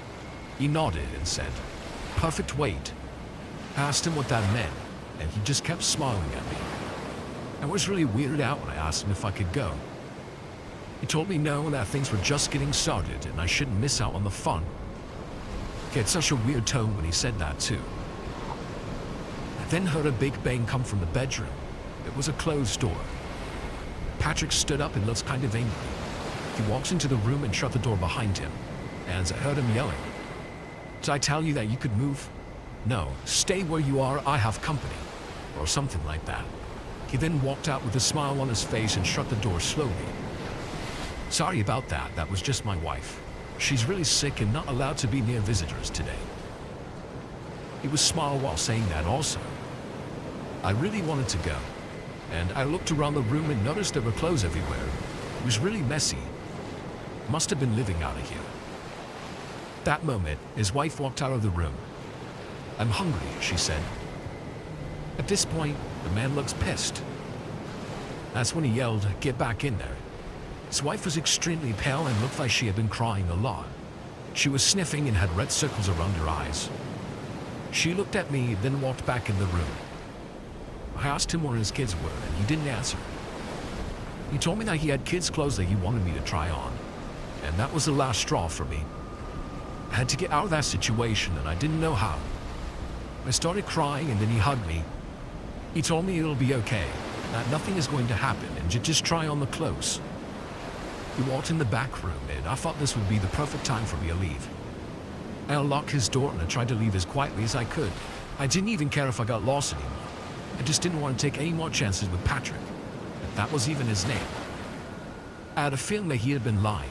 I mean, he lied about having kids, so who knows what else. I was in the woods trying to find my way back. I was still close to his house, close enough to hear us shouting. I heard him yelling stuff to his wife. Things along the lines of, where the hell did he go? And I knew I shouldn't have left him alone. You probably let him leave. I could have sworn I heard him call her a few nasty names a couple times. Then it happened. I stopped in my tracks. I heard footsteps. I went and hid behind a tree and looked in his direction. And there he was, standing outside, and he seemed to be looking for me.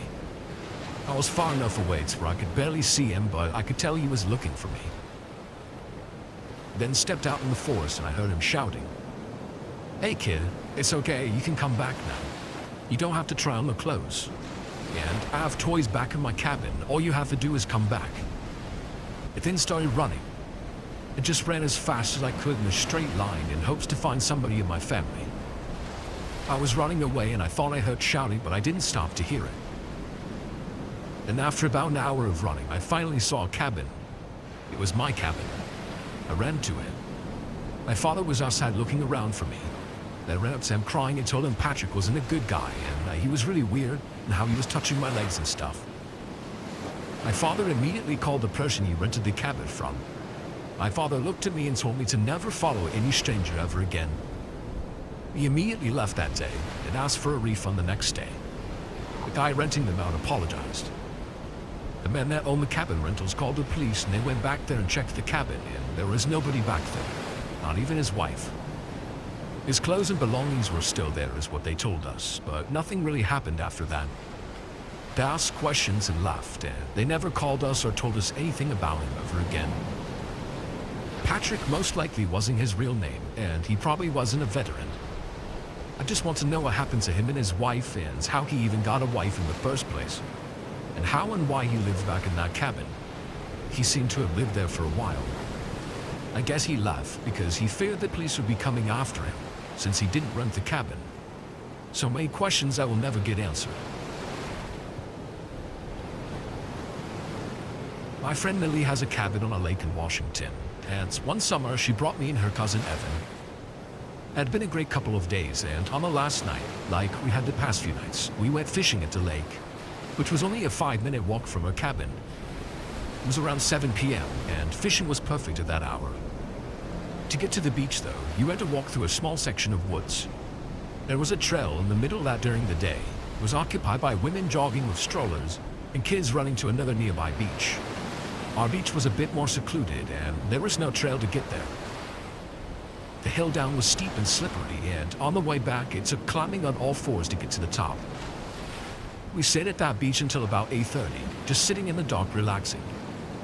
We were pretty good kids and mostly just sat on a log chatting. It was one of those weird situations where you suddenly look around and you realize that it's gotten dark. I told Lily and Evan that we should probably get home. They agreed and we packed up our gear. This was the latest that we had stayed out at the beach, so my overactive and scary movie-powered imagination, I was a little bit scared. We calmly and silently for some reason walked up the hill. I told him that it was pretty creepy here at night, and then Evan made it 10 times worse.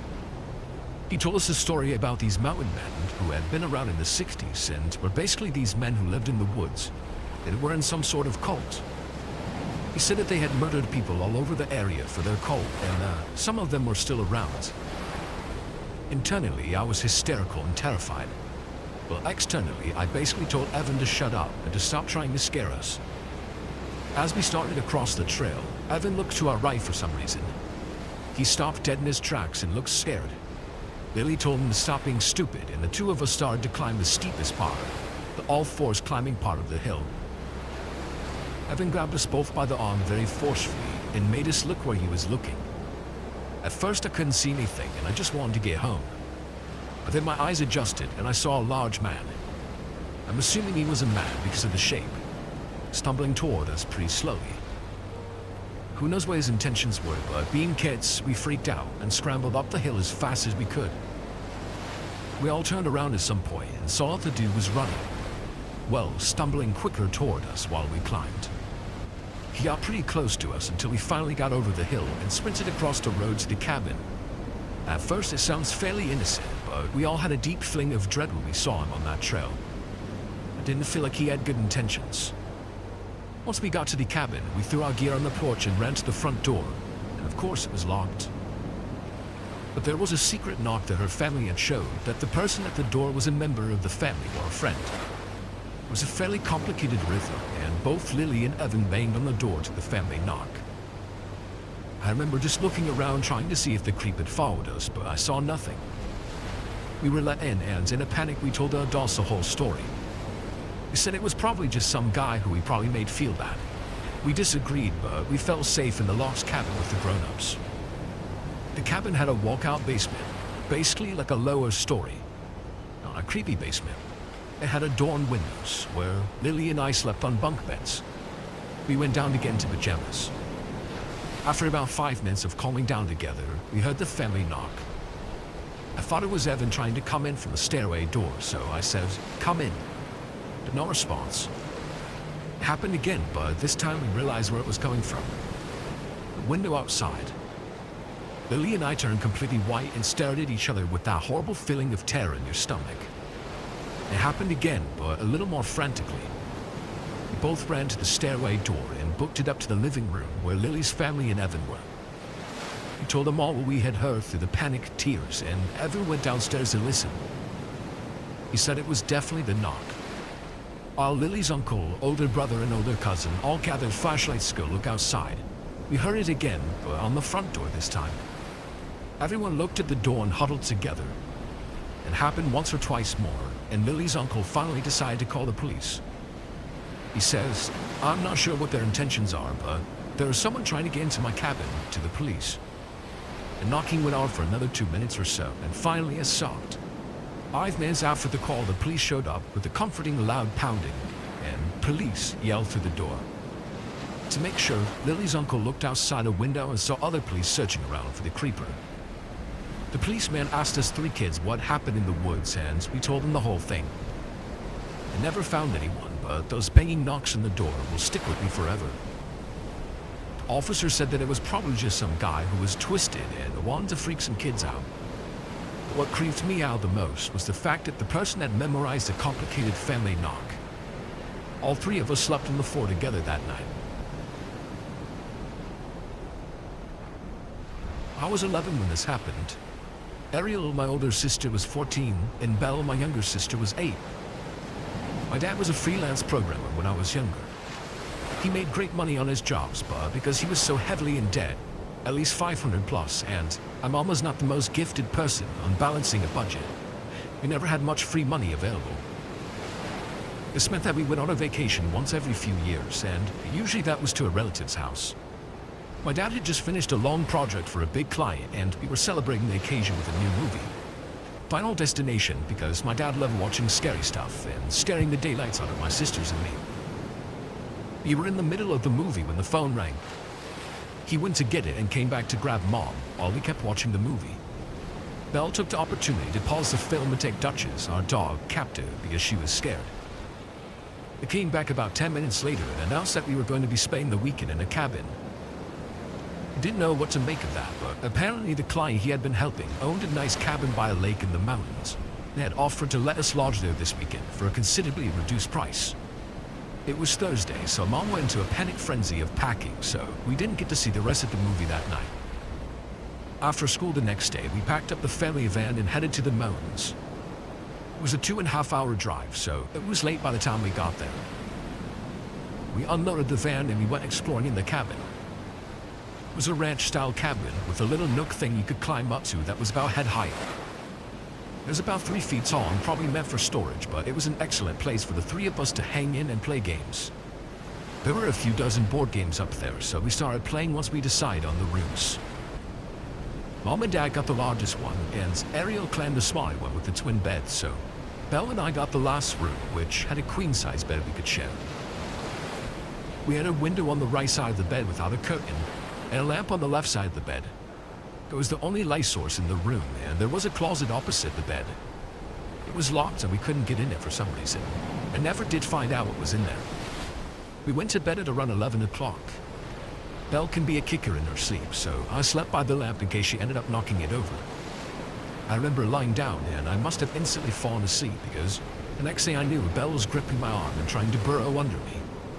She was squeaking something in fright and I couldn't understand what was happening. I sat up and looked towards her and saw something pale and human-shaped moving away from the window. My sleepy brain took several moments to process that. Then I was shooting out of bed and dragging Belle with me. We rushed to our parents, who told us we were imagining things. Mom told us to go back to bed and if we saw anything else to let them know. I, much to my current annoyance, agreed with them and went back in the room with Belle. We switched positions because she refused to go back to bed by the window. I told her a story to get her to sleep and I promptly knocked myself out after her. Didn't wake up until morning. The next day we went exploring around the lake for about an hour before Dad decided we spend the day in the town. They had a lot of small shops and my parents went to every one of them. We ate lunch and dinner in the town and finally we went back to the cabin. Ariel made a joke about something as we neared the cabin and I remember everybody laughing before my dad suddenly held up his hand to make everyone sob. He took another step towards the cabin and then pushed the door open with a single finger. I thought it was strange that the door wasn't latched, but I didn't put the obvious together right away. Dad? Ariel shuffled nearer to Belle and me, but my dad gave his head a shake to let her know she needed to be quiet. He went into the cabin and disappeared inside for a minute or two while we stood on the porch. Mom called out his name and he called back that we could come inside. We did, and we found him standing in the middle of the living room with a frown. He locked the door once we were all inside and took Mom to the bedroom for a quick chat. Ariel, having caught on to what was happening, opted to distract Belle and me by suggesting another round of the board game that we had been playing the night before. We hadn't been playing for more than 5 minutes when Mom and Dad came back. Mom went about cleaning the dishes from breakfast while Dad joined our game. We played for a few hours and Dad told us we needed to go to bed. It was only 9 at that point, which made Ariel kind of mad. She was usually allowed to stay up until 10:30 on school nights and even later on weekends and vacation. Belle and I went on to bed while they argued. We climbed back into the same spots we slept in, with Belle by the window and me by the lamp. I read to her for a bit before we drifted off. I woke up to Dad rushing in our room. He scooped Belle out of the bed and grabbed my hand. He dragged me out of the room and into the hall, where I saw Ariel getting similar treatment by my mom. I became aware of a high-pitched whine in the living room and I saw our dog sitting by the back door. She was bristled and seemed anxious. Dad didn't put Belle down and didn't let go of my hand. They rushed out of the house and into the van. Dad went back to get our dog and then he burned rubber getting out of the cabin. Drove all the way back home without talking once. It took a half hour for Duchess to finally calm down. He told Ariel what happened the next day, but Belle and I didn't find out until years later. He'd woken up that night to what sounded like moaning outside the window in his room. He jumped up and looked to see what was going on, and he had found that the front door was unlocked. Stuff in the kitchen had been moved, and Duchess started to growl at the back door, which was ajar. He locked it and got us out of the house. He went back the next day to get our luggage and found several pairs of footprints outside Belle's and my window.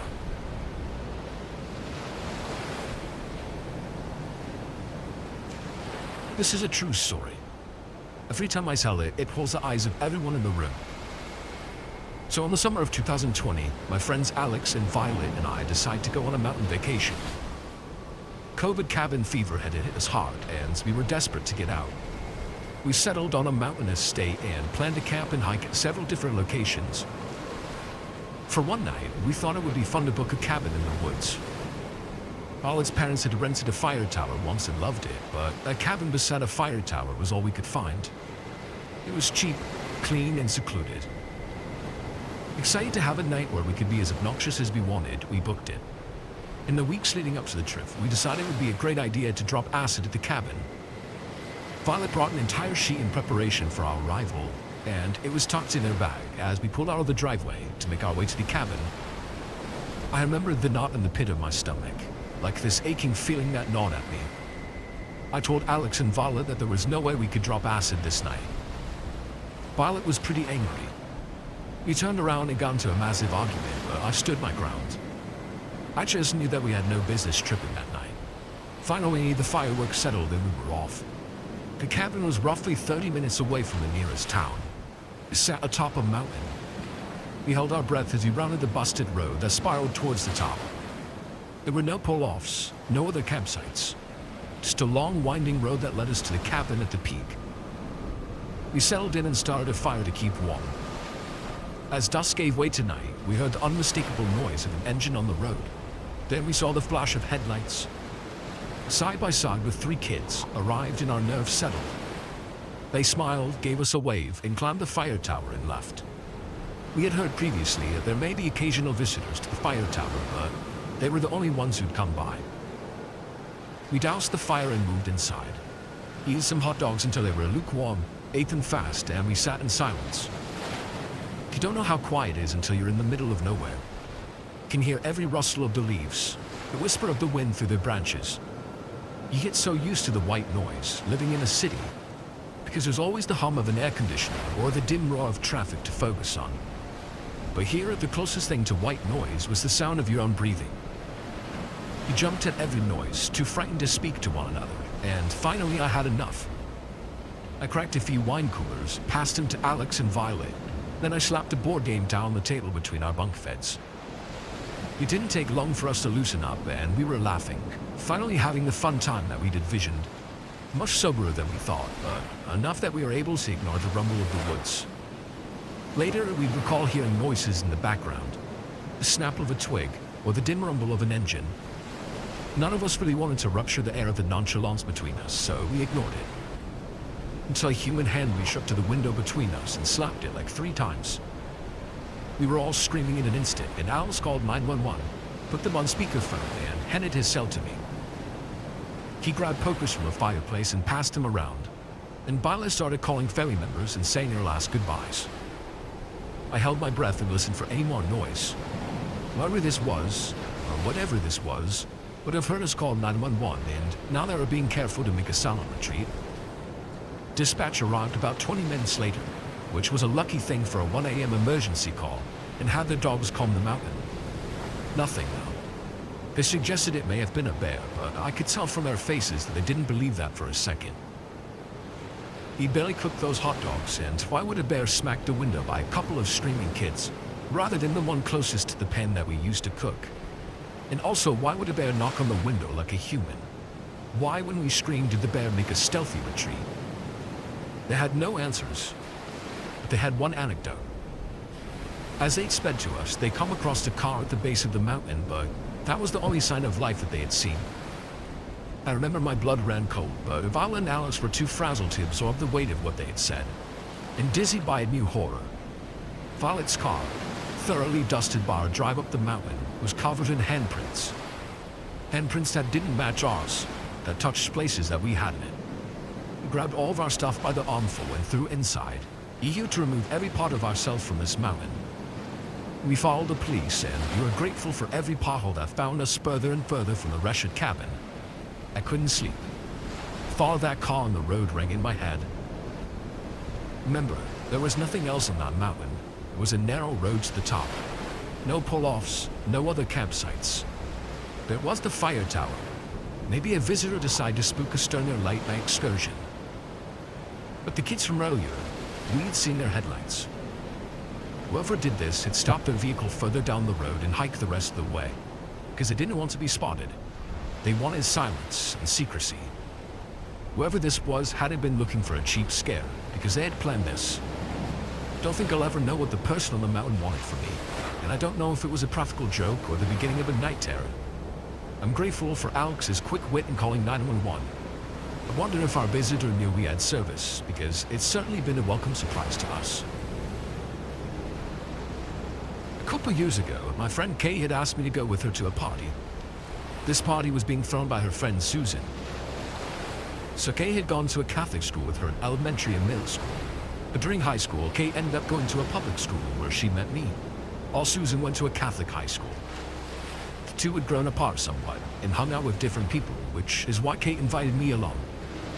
It was Susan's birthday, and apparently Susan's parents had decided to rent out a cabin for her. They did this for the previous year, and unbeknownst to them, she had decided to throw a party. The party had been a hit last time, so she was planning on doing it again. Kate and I drove to the cabin together, and it was pretty isolated. Aside from the woods behind it, there wasn't anything around. Couldn't even see the other cabins, but I imagined they would probably be empty because it was wintertime. At first I was a little apprehensive because I wasn't going to know anyone at the party, but I figured after a few drinks that wouldn't really bother me. Also, if you watch scary movies, you know that having a party in a cabin in the woods is a horror movie cliché. I was very aware of that. Kate and I had even been joking about how attending this party sounded like a prelude to a horror film. As if that wasn't enough, this was a Catholic schoolgirl party. We arrive at the cabin and it is pitch black outside. We need to use our phones just to find our way. We go inside and everything seems fine, and the birthday girl's having a great time. And there was a good amount of people. The odd thing is that there seems to be a strange sort of divide at the party. Kate and I were completely unaware of what was happening. I did happen to know this guy, though, who had the name of the city we lived in tattooed in a messy scrawl across his neck. Kate and I had been silently laughing about it, but we were also a little worried because we wondered if that meant he was in a gang or something. Anyways, I don't remember why, but the main group of the party wanted these people to leave. I think it had to do with them drinking a lot, despite not having brought any alcohol of their own. So in order to get these people to go, the main group said that a ranger, or whoever, was coming to stop by here. Now there was only supposed to be like 2 cars by the cabin, and a handful of people. Rumor was that one of the guys in the group was on probation and couldn't afford to get in trouble, so they left. The plan was a success. Or so we thought. Just as the group leaves, there were about 4 or 5 guys and 1 girl. The girl comes back in and says, "I just want to tell the birthday girl happy birthday," in a really loud voice, drawing everyone's attention. Everyone was staring at her in confusion. Why was she announcing this so awkwardly? When, not even 2 seconds later, you hear a window in one of the back rooms being busted open. This continues on, and more windows are being broken, and people are shouting and screaming. I'm just sitting there in confusion. Kate and I had been at this party for all of 15 minutes before all hell broke loose. And the girl who invited the group of hoodlums is now saying that she knows at least one of them has a gun. I don't know if my mind wasn't processing all this correctly or what, but I'm just sitting there thinking, well, this is happening.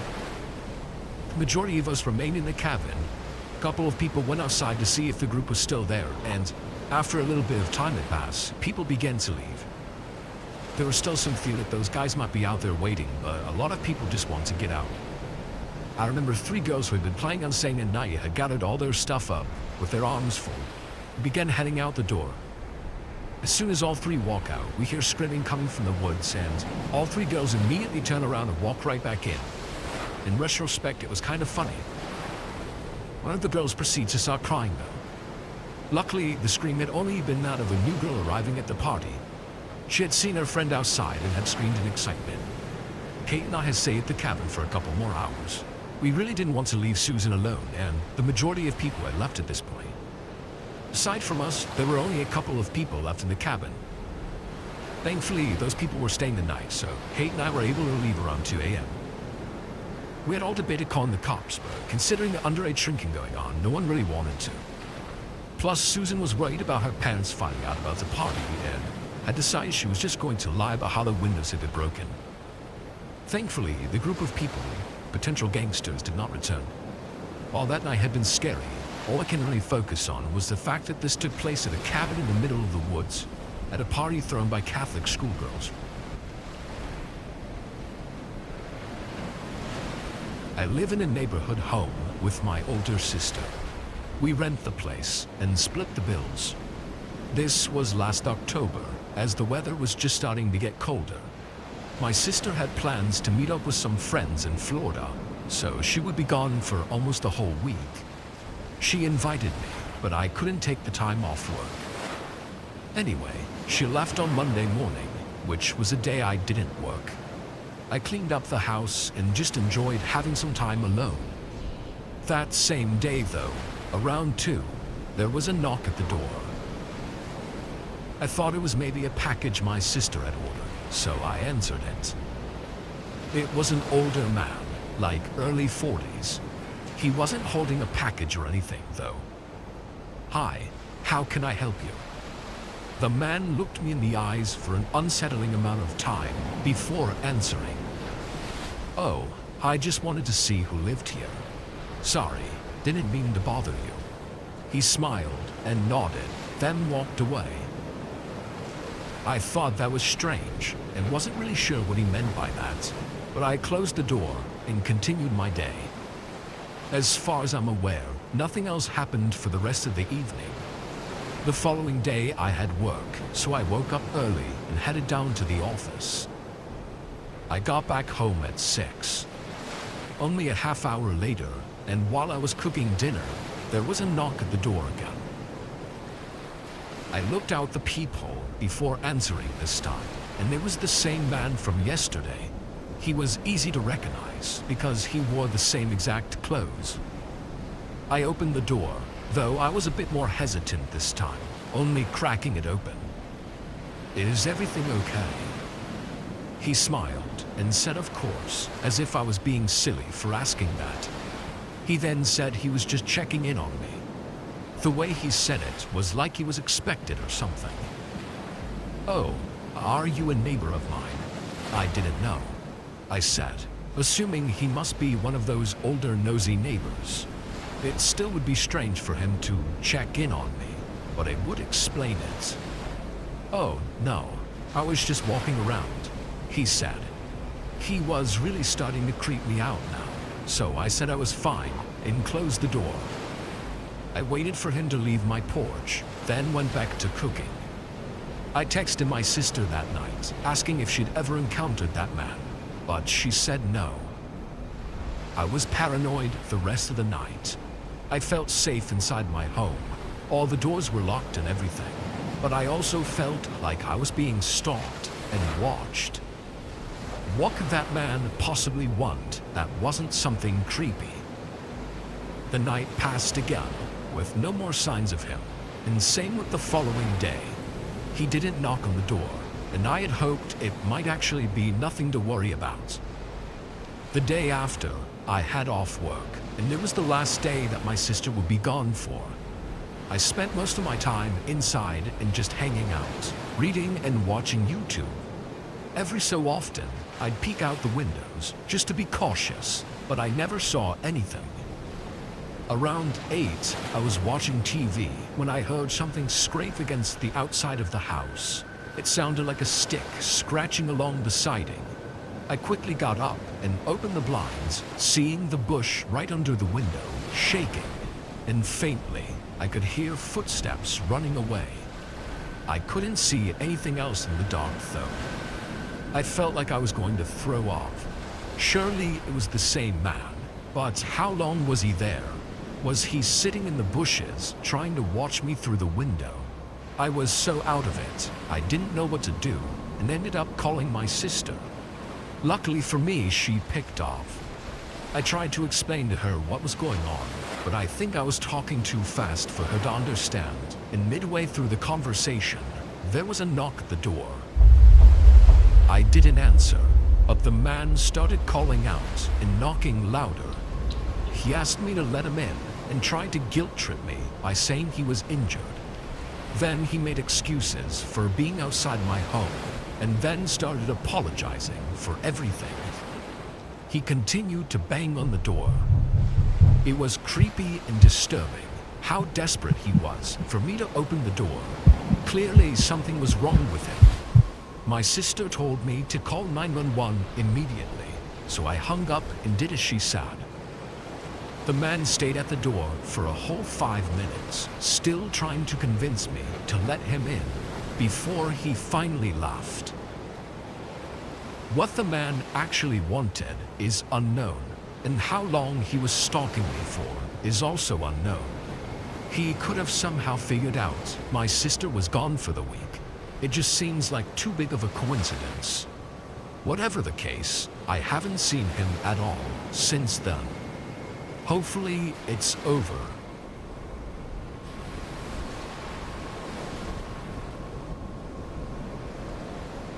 It was just before 2 a.m.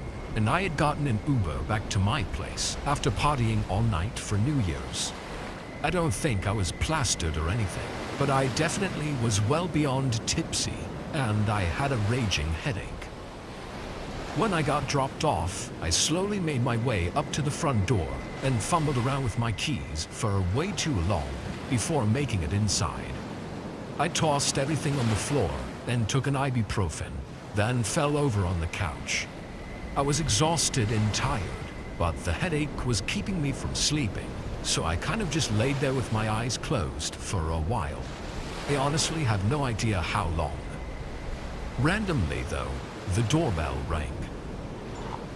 It rang several times, and I never got up to answer the door or even see who it was. At the moment, I didn't even care or think about it. I just wanted to lay there and try to sleep and not be bothered. Obviously, with it being the middle of the night, someone ringing my doorbell repeatedly should be pretty concerning. But like I said, I had a bit too much to drink. Surprisingly, not too long after they stopped ringing the doorbell, I actually managed to pass out on the couch.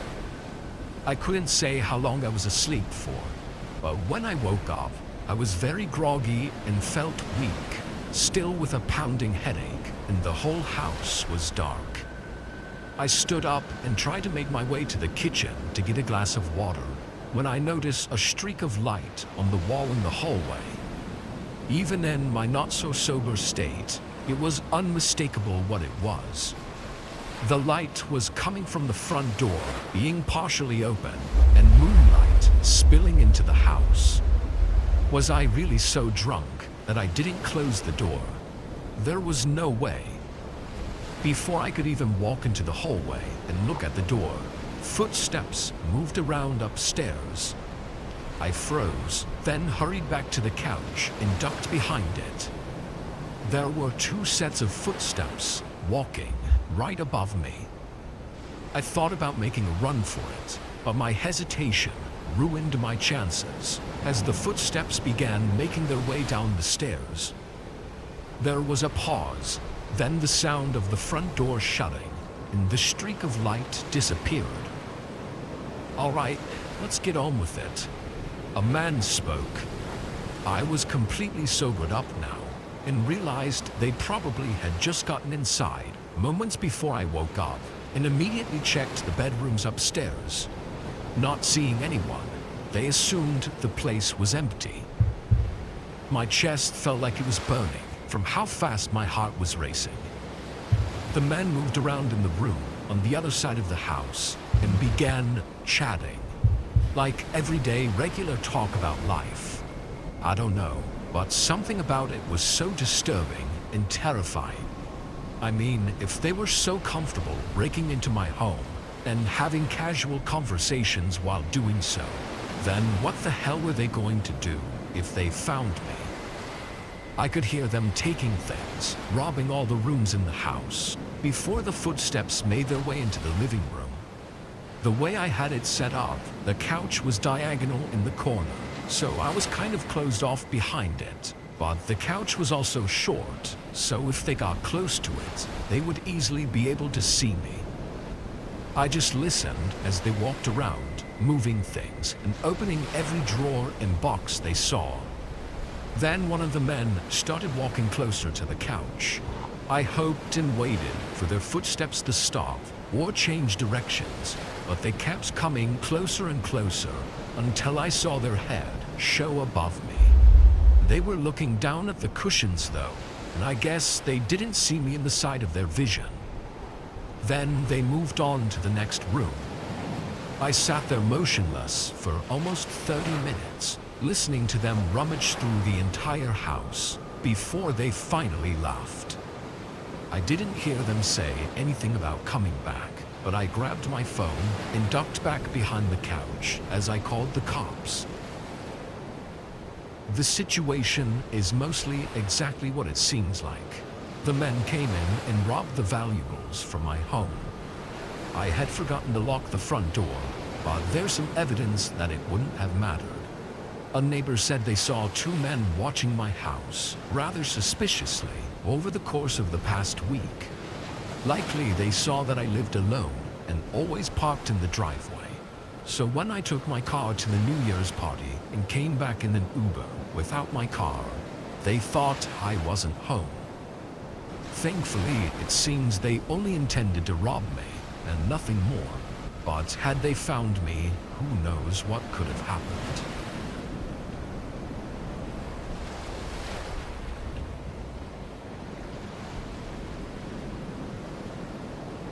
I was at home with my dog Hazel. It was a normal night. I'd gotten out of work already and was just trying to enjoy the few hours I had before bed. I was watching TV and eating some snacks when Hazel got up and went to the back door, wanting to be let out. I got up and let her outside to do her business. I had a pretty small fenced-in backyard, so I never really needed to keep an eye on her too much. Usually she'd stay out for a while and sniff around anyway. While I was up, I put some dishes away and cleaned up the mess I made from cooking earlier, when Hazel started barking. She liked to bark at squirrels and stuff, but after a few seconds, she still hadn't let up.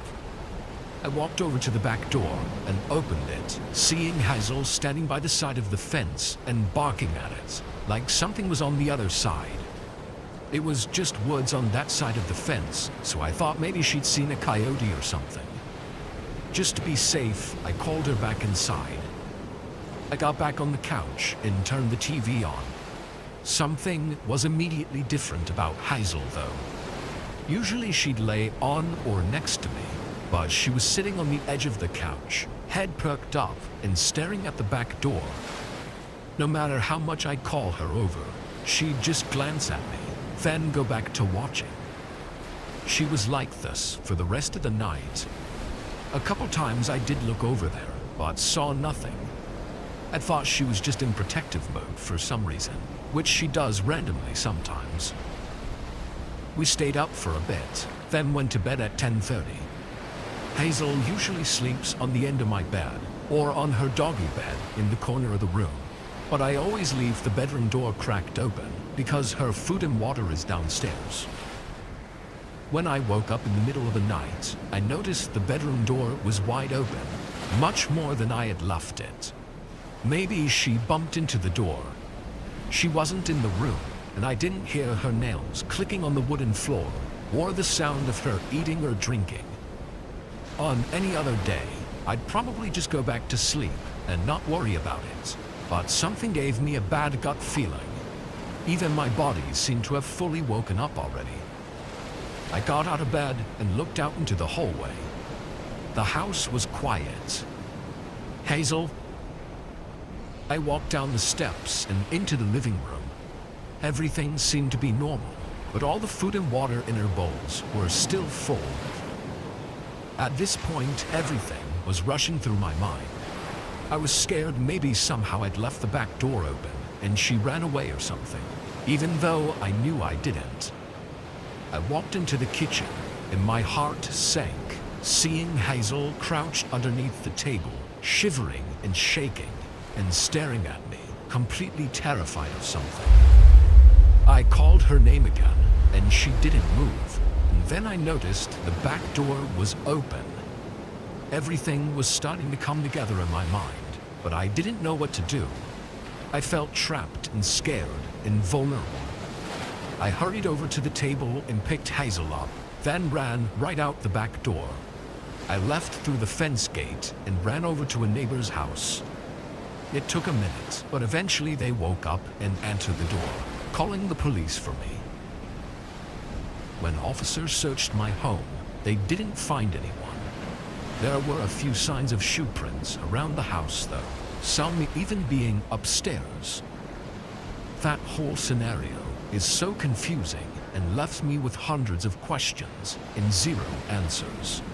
I don't know who it was, or why they broke in, or even how long they'd been inside for. Were they the one to open my bedroom door all the way? Were they hiding when I was looking for Hazel?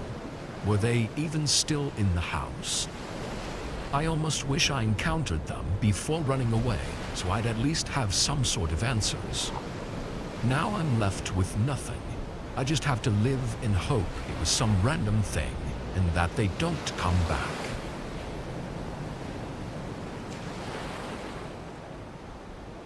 During spring break of my senior year of high school, I went on a trip to the beach with my group of friends.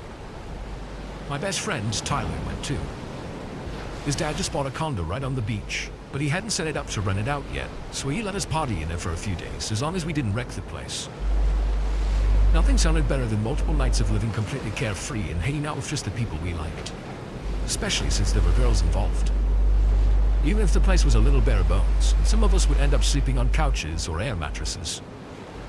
That didn't matter so much, because of course, we all pitched on a couple of bottles and a few cases of beer, which we would be passing around the whole time. Tyler was initially apprehensive about having alcohol inside the condo, as he was worried about getting caught by his dad and not being allowed to party there ever again. Everybody convinced him it wasn't a big deal though, and to make it more tempting, since it was his condo, we let him drink as much as he wanted without having to pay his share. Admittedly, that was not a great idea, because for being the one who was nervous about it, Tyler drank more than any of us. Some of the guys gave him flack for it and said he was taking advantage of the fact that he didn't have to buy any of it. But then it was already too late, because a new kind of Tyler was unleashed and he was just knocking back the drinks. I was his best friend, which made me feel like I had to keep up with him. None of us were experienced drinkers, so there were enough thought about anyone staying at all sober to take care of the rest of us. By the time the sun set on the first evening, we were all wasted. The hours dragged on, the music kept blasting, and there were games played. Some people got sick, and some people were caught getting it on, but after a while, things started to die down. There was a point at which we were all winding down and all sitting around the living room, not really talking or doing anything. That's when Tyler jumped up out of nowhere and made a bunch of noise trying to get us all hyped again. He kept saying stuff like, "It's only midnight, you quitters. The night is still young." And he was walking around everybody, handing them drinks, all while he was slamming beers too. We were all pretty tired, so we didn't exactly respond to it, until he had a different idea. "Hey everyone, let's go to the beach." He shouted at the top of his lungs. I can hear those words ringing through my head to this day. It was such a bad idea. Still, I don't know why, but as soon as he said it, we all agreed instantly and shut up to party again. We didn't want to get more drunk just to keep sitting around, but we were definitely down for something else to do. There was a brief moment where one of us mentioned that it was the middle of the night and nobody was supposed to go to the beach around then. Then that was answered with enthusiasm instead of deterring us. It was going to be so cool to have the beach to ourselves and be there at the wrong time of the day. There were so many of us together, what could go wrong? We killed the first bottle right then and there, and we each slammed another beer or two before heading out. We hadn't even changed out of our clothes into our bathing suits. It seemed like it was the perfect happenstance too, that the beach was right on our doorstep. We didn't even have to cross a single street to get there. That was the most dangerous part about being a bunch of drunk fools in the dark, I figured, so it was fine. Tyler was on a roll with the suggestions and said that we should all go skinny dipping. Again, we all thought that was very exciting. Everybody had at least one other person there that they wanted to see naked, so it was a shame that it was a new moon and we could barely see anything. That made it less nerve-wracking though, so even if you were self-conscious, you couldn't get out of it really. Then, just like that, we all took off what little clothes we were wearing and left them in the sand before charging into the water.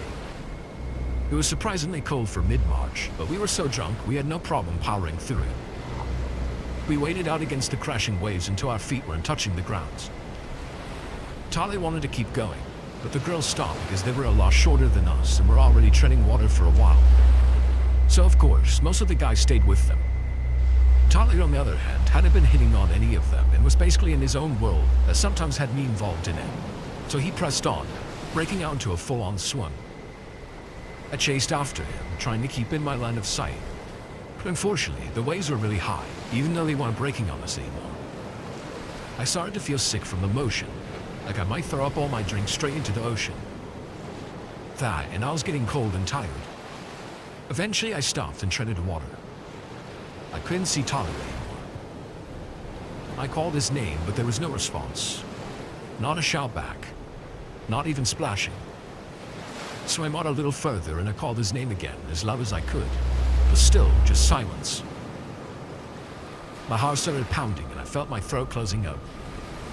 I don't even know if it was the cold or just being scared of losing my friend, but it was probably a combination of both. I kept calling his name for a while until I eventually started to feel exhausted from treading water. Eventually I heard the rest of my friends calling out to us to come back. I was surprised how quiet they sounded, as I hadn't realized how far we swam out. Reluctantly, knowing I didn't have much energy left, I turned back and swam toward the sound of their voices until I could stand again. I was hoping beyond hope that I was with them. In the darkness, I couldn't make out much detail, but I could tell they had all gotten cold or bored and were standing on the beach, waiting for us. As I dragged myself up to them, completely drained, my heart sank when I counted one less person than I should have been. "Where's Tyler?" I asked them right away. There was a short pause, and they all looked at each other with concern, then said they thought he was with me. In a last-ditch hope, I thought maybe he had gotten around all of us and was the first to get back to the pile of clothes and get dressed. We all ran over there and picked out our clothes, putting them on and seeing to our horror that Tyler's trunks were still there. I ran back to the ocean, but my friend stopped me from going back in, saying it was better to wait for him to come back. We shined lights out into the abyss and called his name 100 times. We couldn't see or hear a damn thing. Not a single sign of him. After about 20 or 30 minutes, one of us had to make the call to 911. We were a petrified, shivering, sloppy mess. All of us. The cops asked us questions, but didn't suspect foul play. They said they would have to wait until daybreak to send a search party out into the water. But it never got to that point. We were all standing there, Tyler's body washed ashore. In 2017, in my last semester of high school, some friends and I decided to skip the pep rally for the girls' varsity basketball team, making the playoffs for the first time. My last period of the day was theater tech. I was just taking it as a fine arts credit, and 2 friends of mine in the grade below me were in that class with me. We decided to skip the pep rally, leave school early, and go to the nearby Taco Bell like we did every day. However, administrators and security guards patrolled the parking lots to catch kids trying to skip. So we took a detour through the nature trail on campus in order to avoid them. Once in the nature trail, we came across this kid I hadn't seen before. He was a skinny white kid with shaggy black hair, wearing baggy jeans and a plain white t-shirt. He was shorter than me, but the most notable thing about him was his general look of dishevelment. His hair was wild and full of leaves and twigs, and his plain white t-shirt was dirty and the knees of his jeans were stained green and brown. He looked like he had been crawling around in the trail. I remember wondering if he lived there for a split second. When we came up upon him, we were walking in one direction, parallel to the school and to the back of the parking lot, and he was coming directly toward us. I knew the nature trail well enough to know that there was a bend that led deep into the woods, and I figured he had come from there. He was out of breath and he seemed scared. Weird. My 2 friends said hi to him, because my friends were in the grade below me and later told me that the kid was in their grade and were just acquaintances with my 2 friends. It was supposed to be just a quick hello, but I couldn't help but notice how scared he looked and how suspicious he seemed of us. He asked us what we were doing in the woods, and we told him we were skipping the pep rally. One of my friends asked, "What have you been doing out here? Camping?" Me and my other friend gave a nervous laugh, but the kid didn't crack a smile. He explained that he was dropped off at school that morning and was supposed to get on a bus to take him to DAEP, which is the alternative school that kids who got suspended from school went to. His plain outfit started to make sense now. It was an infamous uniform of the alternative school. He then explained that he didn't want to go to the alternative school, so when his mom dropped him off, he pretended like he would wait for the bus and then hide in the trail for the full 8 hours of the school day. He was still acting really skittish though, and without even looking at each other or speaking to each other, my friends and I could feel that something wasn't right with him, and that we were in some kind of danger. The kid looked around nervously, often as if seeing if someone might have followed us or if we were alone in the woods. Not long after this, we hit him with a "all right man, well, good luck. We're going to try to get to our cars and go home before the pep rally ends." When he heard the word cars, he perked up. He started walking with us towards the parking lot, continuing to talk. He becomes a lot more friendly and asks if we can give him a ride home. We give him some half-baked excuse as why we couldn't do that. We didn't expect him to ask that because I never met him and my friends barely knew him. but he really wasn't taking no for an answer. He tells us that people were going to start looking for him pretty soon, that he was going to be in a lot of trouble. We told him that he'd probably be fine hiding there in the woods, but he tells us, "Nah man, you don't understand. I broke into a car at the fellowship." He then pointed in the direction of the megachurch that had a parking lot that backed up to my school. I took this. From his waistband he pulled out a handgun and I felt sick to my stomach. I had never seen a gun in real life before. At this point, I felt in danger, not just because he pulled a gun. I'd never really been scared of them. More so that the entire interaction felt uneasy, and that the guy was already unsettling and desperate. One of my friends very cautiously tells him that he should probably just ditch it and take off somewhere. He just stood there, staring at us for an uncomfortable amount of time. His eyes were meeting each of ours. I broke the silence by saying that we wouldn't tell anyone, but that we really had to go before the pep rally ended. And my other stupid-ass friend, who had been virtually silent the entire time, spoke up and said, "Yeah, and it's best we're not around if they start looking for you for that," gesturing to the handgun. His eyes narrowed, and once more he asked if one of us could take him home. This time it felt more like a command. I've never been a super brave person, but in that moment, I don't know why I just blurted out, "Nah man, I'm good." Again, there was an uncomfortable silence. Then he asked, "Before you leave, do you guys want to see something?" My first friend was kind of a hothead, and although he was uncomfortable with the situation, I don't think he was afraid of conflict. Nor was I.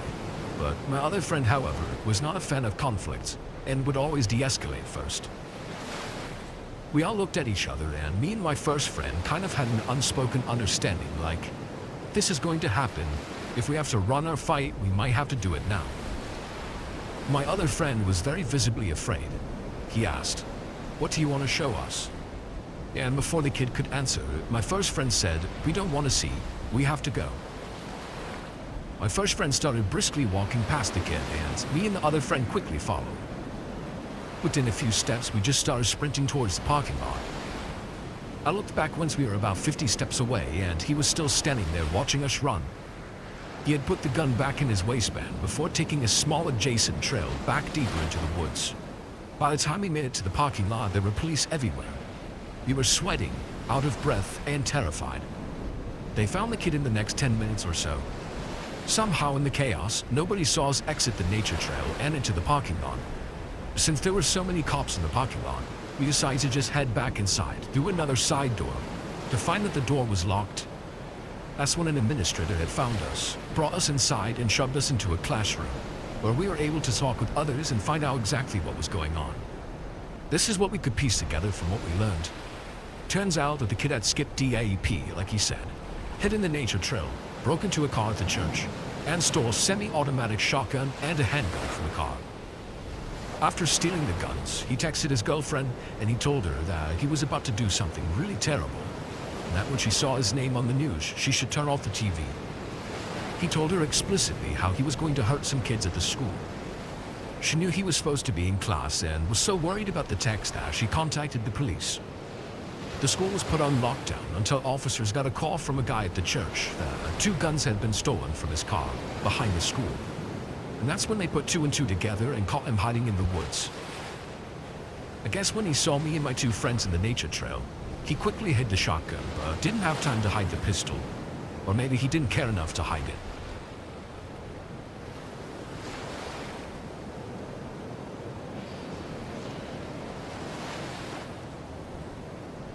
I was only 16 and in high school at the time of this story. It was just a regular day at school. I'd finished my lunch and I was heading back to class when suddenly the intercom came to life. "Attention, all students and staff," the principal's voice echoed through the cafeteria. "We are now on lockdown. This is not a drill. Please remain in your classrooms until further notice." I felt a chill run down my spine as the chatter in the cafeteria turned into silence. Lockdowns weren't common at our school, and I couldn't help but feel a sense of despair that was gnawing from the inside of me. I quickly gathered my things and I followed the students as we were being directed to hide in the gymnasium and in the school locker rooms. I checked my phone hoping for some news or updates, but the signal was weak and I couldn't get any information. Suddenly, a loud bang echoed through the hallway, followed by screaming. My heart raced as I realized the danger was closer than I had thought it was. I could hear the sound of heavy footsteps approaching from down the hall. My classmates and I huddled and we moved faster together, trying to remain as quiet as possible. We had no idea what was coming our way. Seconds ticked by slowly and we all tried to snugly fit together. It was so packed that it took like 5 minutes before I made the split decision. It was taking too long for all of us to fit through the gym and into the locker room as there was just so many of us. I decided to run through one of the open doors in the gym that led outside where the gym teacher was. I'm not sure what he was doing, but he didn't even try to chase me. I ran to the back of the school and through the soccer field, and I hid near the woods. I whipped my phone out and I attempted to call my mom, when suddenly I turned around after hearing, "What are you doing?" It was a familiar face. Tanner. I knew who he was, but not very well. He had been in some of my classes all through the school years growing up, and he was just staring at me with his menacing eyes and brandishing a weapon. My breath caught in my throat as I looked at him in horror. I couldn't even speak for a second. He had a handgun holstered to his hip and an M4-styled rifle equipped in his hands, and he was pointing it at me. "Hey man, don't do this," I said, pleading for help. I could feel the adrenaline coursing through my veins as he debated on blowing my head off. I stood up and faced him, in the heat of the moment practically thinking this might be the end, and my heart pounding in my chest. To my surprise, I saw a flicker of hesitation in his eyes. I knew I had to try and reason with him, to make him see that there was another way. "Man, you have to stop what you're doing," I said, trying to keep my voice steady. "This doesn't have to end like this. Please think about what you are doing." To my relief, he actually lowered his weapon after about 5 minutes of pleading with him. He really broke down and started crying. I could see the desperation and pain in his eyes as he revealed he wanted the pain to end. Without warning, Tanner turned and left me alone, leaving me in a state of perpetual shock. I knew I had to do something though. I couldn't just sit there and wait for the worst to happen. I made a split-second decision again, and I decided to leave the school grounds completely. I could see the playground in the distance, so I ran towards it, hoping to find somewhere I felt more safe. I crouched behind a fence by the swings, trying to catch my breath, and while I figured out what to do next, I suddenly heard footsteps approaching me, and I knew I had to act fast. Peeking out from my hiding spot, I saw Robert. Oh man, it was nice to see him, because he was one of my best friends at the time. And he said he saw me run out of the school when I did, and he ended up following me. He said he saw the whole thing where Tanner had me held at gunpoint, and he said he almost lost me trying to find me here. Tanner didn't go on to hurt anyone that day, unlike he planned. And surprisingly, he willingly let the officers arrest him. It's crazy how I had barely escaped a terrible outcome. I ran home as fast as I could and told my mom everything, while she hugged me and we cried. Tanner was a kid who had been bullied his whole life. That obviously doesn't give him the right to kill people, but man, something in our world needs to change. So I guess it's been about 9 years or so now, which seems pretty unbelievable to me. It's such a vivid memory that it almost seems fresh, but I think that may also be because I've repeated this so many times by now, that I pretty much have an entire monologue memorized, recounting exactly what I experienced. Seems pretty weird to say it, but I was definitely lucky in some way. Luckier than most. I knew some kids that saw a lot more of what happened that day than I did. In my opinion, I've pretty much moved on from the shooting, and I haven't really suffered from any long-term emotional scars, but a few of those guys ended up pretty screwed up from it all. I know one girl who was super outgoing and smart before the shooting. She ended up dropping out of school our junior year because of a heroin problem. Or that's the rumor at least. A few years ago, my sister found out that she had overdosed after she got out of rehab, leaving her 2 small kids with only their elderly grandparents left to raise them. Unfortunately, a seemingly large part of my former classmates have also struggled with severe emotional problems and depression, which definitely resulted from that day. Anyways, I guess I'll start this off like I always do. I remember it being one of the last few weeks of freshman year. It was cloudy, as it often is during the springtime in Oregon. What I remember thinking that was initially odd about that day is that it seemed much too warm for the sun to be hidden behind such a thick layer of clouds. It was hot, sticky, humid, and overall extremely uncomfortable. The high temperatures had forced almost all the students and teachers to the courtyard during passing time, 10 minutes between classes, in order to achieve some temporary relief from the stuffy, non-air-conditioned classrooms that we were stuck in all morning. I have two sisters. One is a year younger and still in middle school at the time. My older sister was a sophomore, but happened to be home with the stomach flu that entire week. Thank God. It was a Friday, and I remember everyone was really looking forward to a long Memorial Day weekend. My parents were supposed to take my sisters and I out for a weekend at a nearby resort in town, which is a popular thing to do among our community. I spent the entire time before school making plans with friends and chatting about the various 15-year-old shenanigans we would partake in. To say that our weekend plans had changed would be an understatement. I had PE first period that quarter, and we spent the time playing flag football out on the stadium turf behind the school. Since I had a free second, I volunteered to take the equipment back to the supply closet in the upstairs gym, while everyone else went to the locker rooms to get ready for the next classes. We had two gyms and locker rooms on the west side of the school, and a large enclosed courtyard separating them from the other classrooms and administration office. I had finished putting the cones, pennies, and whatnot in their place, and headed downstairs to the locker room, deciding to leave the supply closet open for the next gym period, which has turned out to be the single best decision I've ever made in my entire life. I had nearly gotten to the bottom of the stairs when I heard a loud pop, pop, pop. I stopped dead in my tracks as my mind tried to process the noise I just heard. My confusion turned to horror as I heard the screams and saw everyone left on the west side of campus, sprinting down the hallways and through the closest door they could find, and slamming them shut. I turned running back upstairs as fast as I could, and heard 5 more gunshots by the time I got back to the closet, and I shut the door behind me. All I could do was sit in the corner and bury my head in my knees, sobbing. I heard 3 more scattered gunshots, then nothing. Nothing for what felt like an eternity. Can't even begin to describe how slow time was passing. I had absolutely no sense of time because my cell phone was still downstairs in the locker room, and there was no way in hell I was leaving the safe blackness of the supply closet.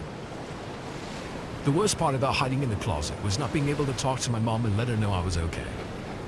I just sat there and cried, praying and thanking any God who would listen to me that my sister was safe at home. I would have driven myself insane with worry if I was stuck alone in that closet and not knowing whether or not my sister was okay. I sat and waited for what felt like either was going to be my safety or my death. It seemed like hours before I heard the footsteps. There's no way to describe the feeling of being alone in total darkness, overwhelmed with this amount of fear.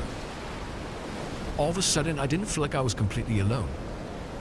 I heard 2 sets of footsteps running up the stairs and into the gym, and then nothing, until I was startled to near death as one final pop radiated through the gym rafters.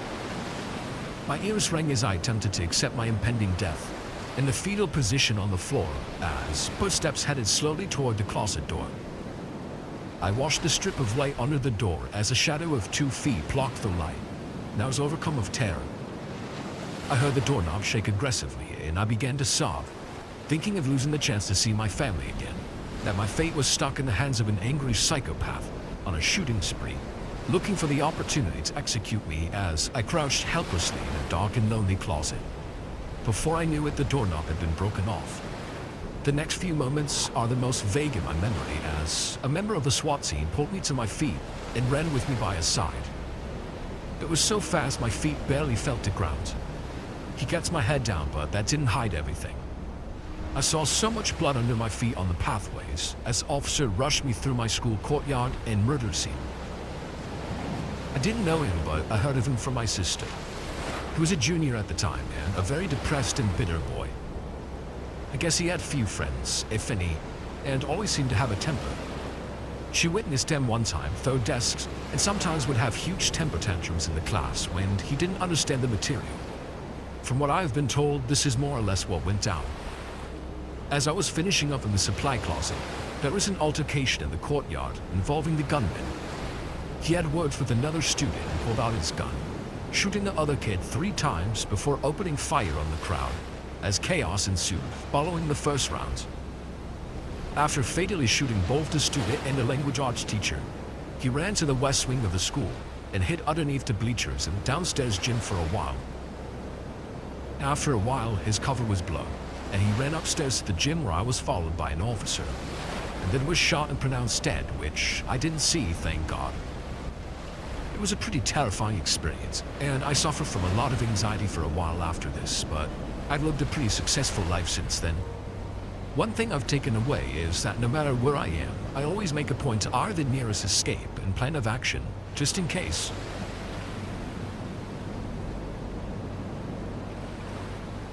This happened just a few days ago.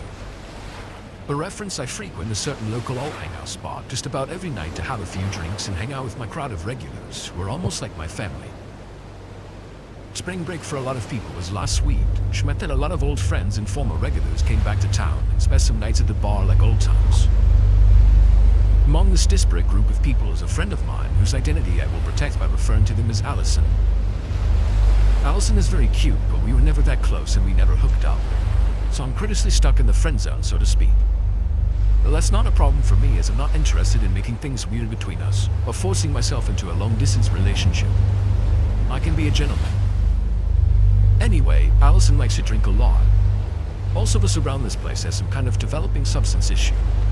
Since she's a small, attractive female, all of her friends, myself included, make sure to look out for her when she gets drunk, just to make sure that nobody gets a chance to try anything nefarious. Recently, though, something despicable very nearly happened. It was the night of St. Patrick's Day, and I was very drunk and high after hanging out with my old friends who were in town. I had a blackout between 2 and 3 in the morning, but by 4, I was back in my body and sobering up. The only people still hanging out at the time were myself, Allison, a friend of mine, and the owner of the establishment. We bumped around for a while until about 5, when the owner finally kicked us out. That left just me, Allison, and our mutual friend in the parking lot. We were having our last little chat for the night and about to say goodbye when something very unexpected happened.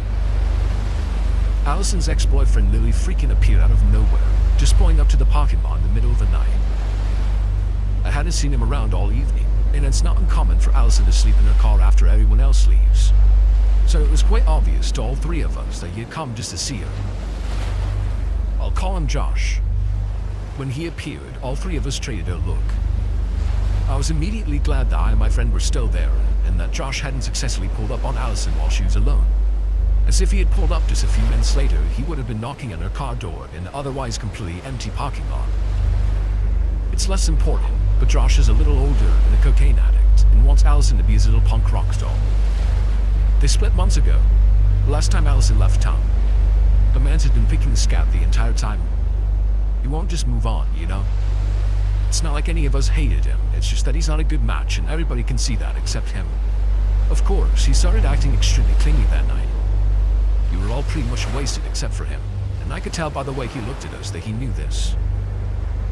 When he saw her stand so close to Allison that she took steps away and tried to hug her for old time's sakes, or whatever he said. I went back to the back door of the bar and tried to get the owner to come out to help survey the situation. But unfortunately, the whole place was locked up and his car was gone already. By the time I got back, my old friend was saying goodbye.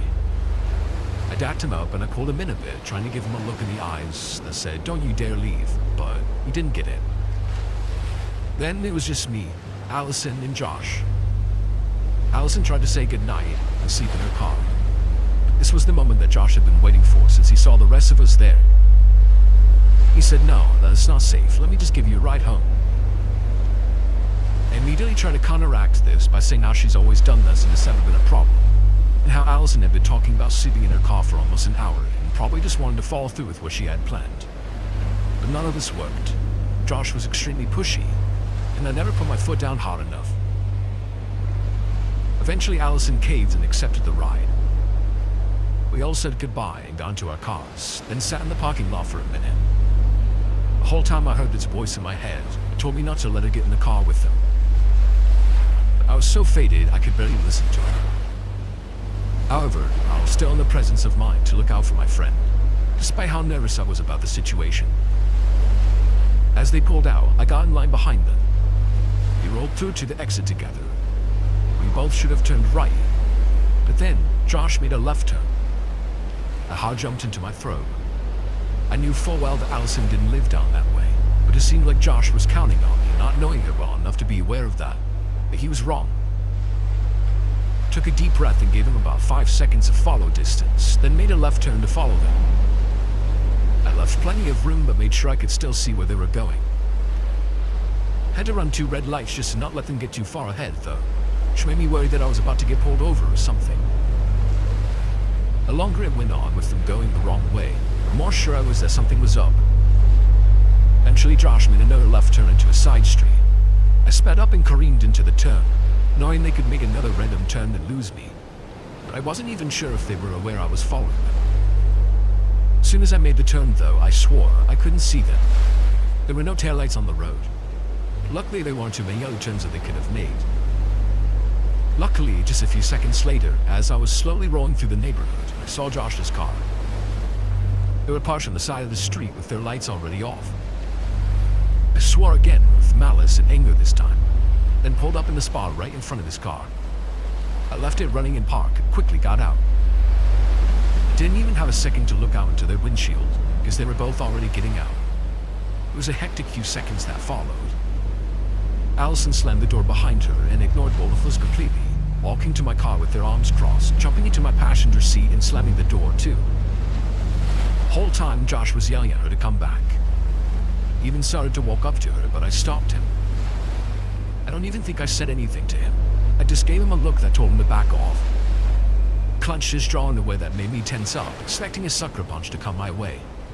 Then he just pushed me back and muttered something venomous as he turned around and got back into his car.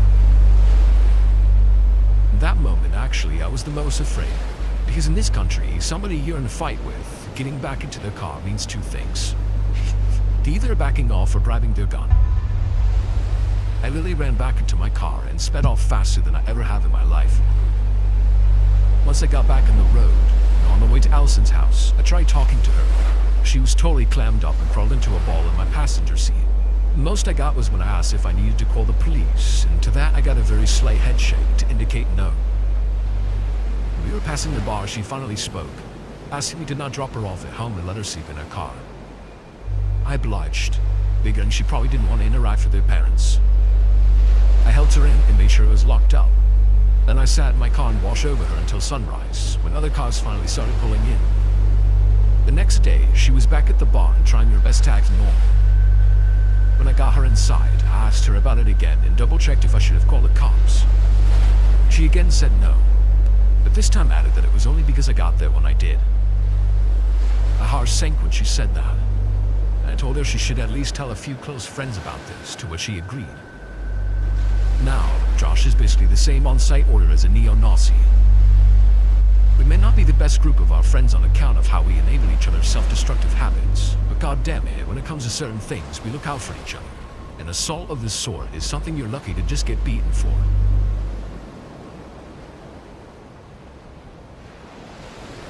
A couple of years ago, I worked at a gas station. It was a pretty small town, about 2 hours north of where I was from.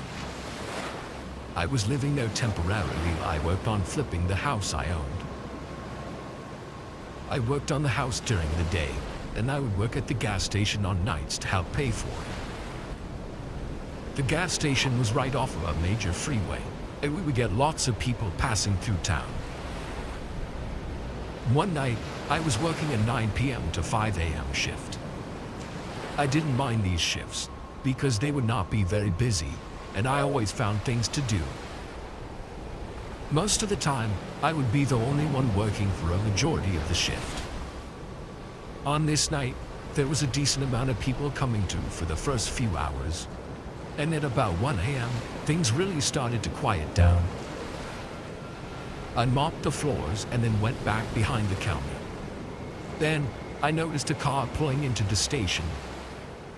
It was a regular black car and looked pretty normal, except for when I got closer I noticed that it had no license plates on it. The car drove very slowly around the front and then went to the side of the building where I could no longer see it. About 5 minutes passed, and then a man came inside, who I assume was the driver of the car. He was a very tall man, about 6.5 feet tall, and pretty thin. He was wearing a black sweater and gray pants. He had a very serious look on his face. He walked in the front door and looked directly at me. The counter was on the other end of the store, so he was probably about 40 feet away. He didn't say anything and just looked at me. Eventually, I couldn't take the awkwardness, and I said hello to him and waved. He responded by turning and walking to the other side of the store. He just stood there, no longer looking at me or looking at the wall or whatever items were for sale in that area. I was pretty confused at this time, and I was getting kind of creeped out by this guy. Eventually, he walked into the bathroom, which was at the end of the store. About 10 minutes passed, and he remained in there. Another customer finally pulled into the gas station and got some fuel and came inside to pay. I was so relieved by them finally being a normal customer. I almost wanted to bring up the man in the conversation with them because it was so strange, but I felt it wouldn't be professional, so I didn't. The customer left, and I once again felt pretty creeped out knowing this guy was still in the bathroom. A long hour went by, and we didn't get any customers.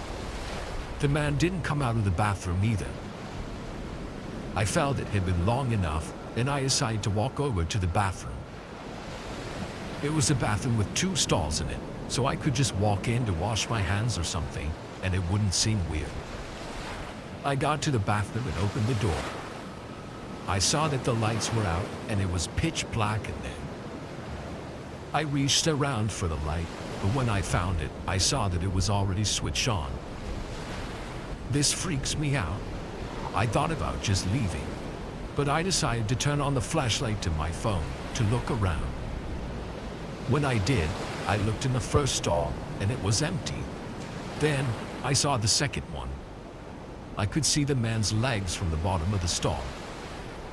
Then I shined my light up to see the man's head poking out from above the stall, staring directly at me with the creepiest smile I have ever seen. I dropped my phone as soon as I saw him. I picked it up as quick as I could and then ran for the bathroom door. I got out there, and the man did not come out and follow me. I went back to the counter and debated what I should do for a few minutes. I really did not want to go back in there, but I also didn't want the man scaring customers that went to the bathroom, and I felt that it was my responsibility to keep the place safe. As much as I didn't want to, I decided to go back and tell the man he would have to leave. I walked back to the bathroom and opened the door.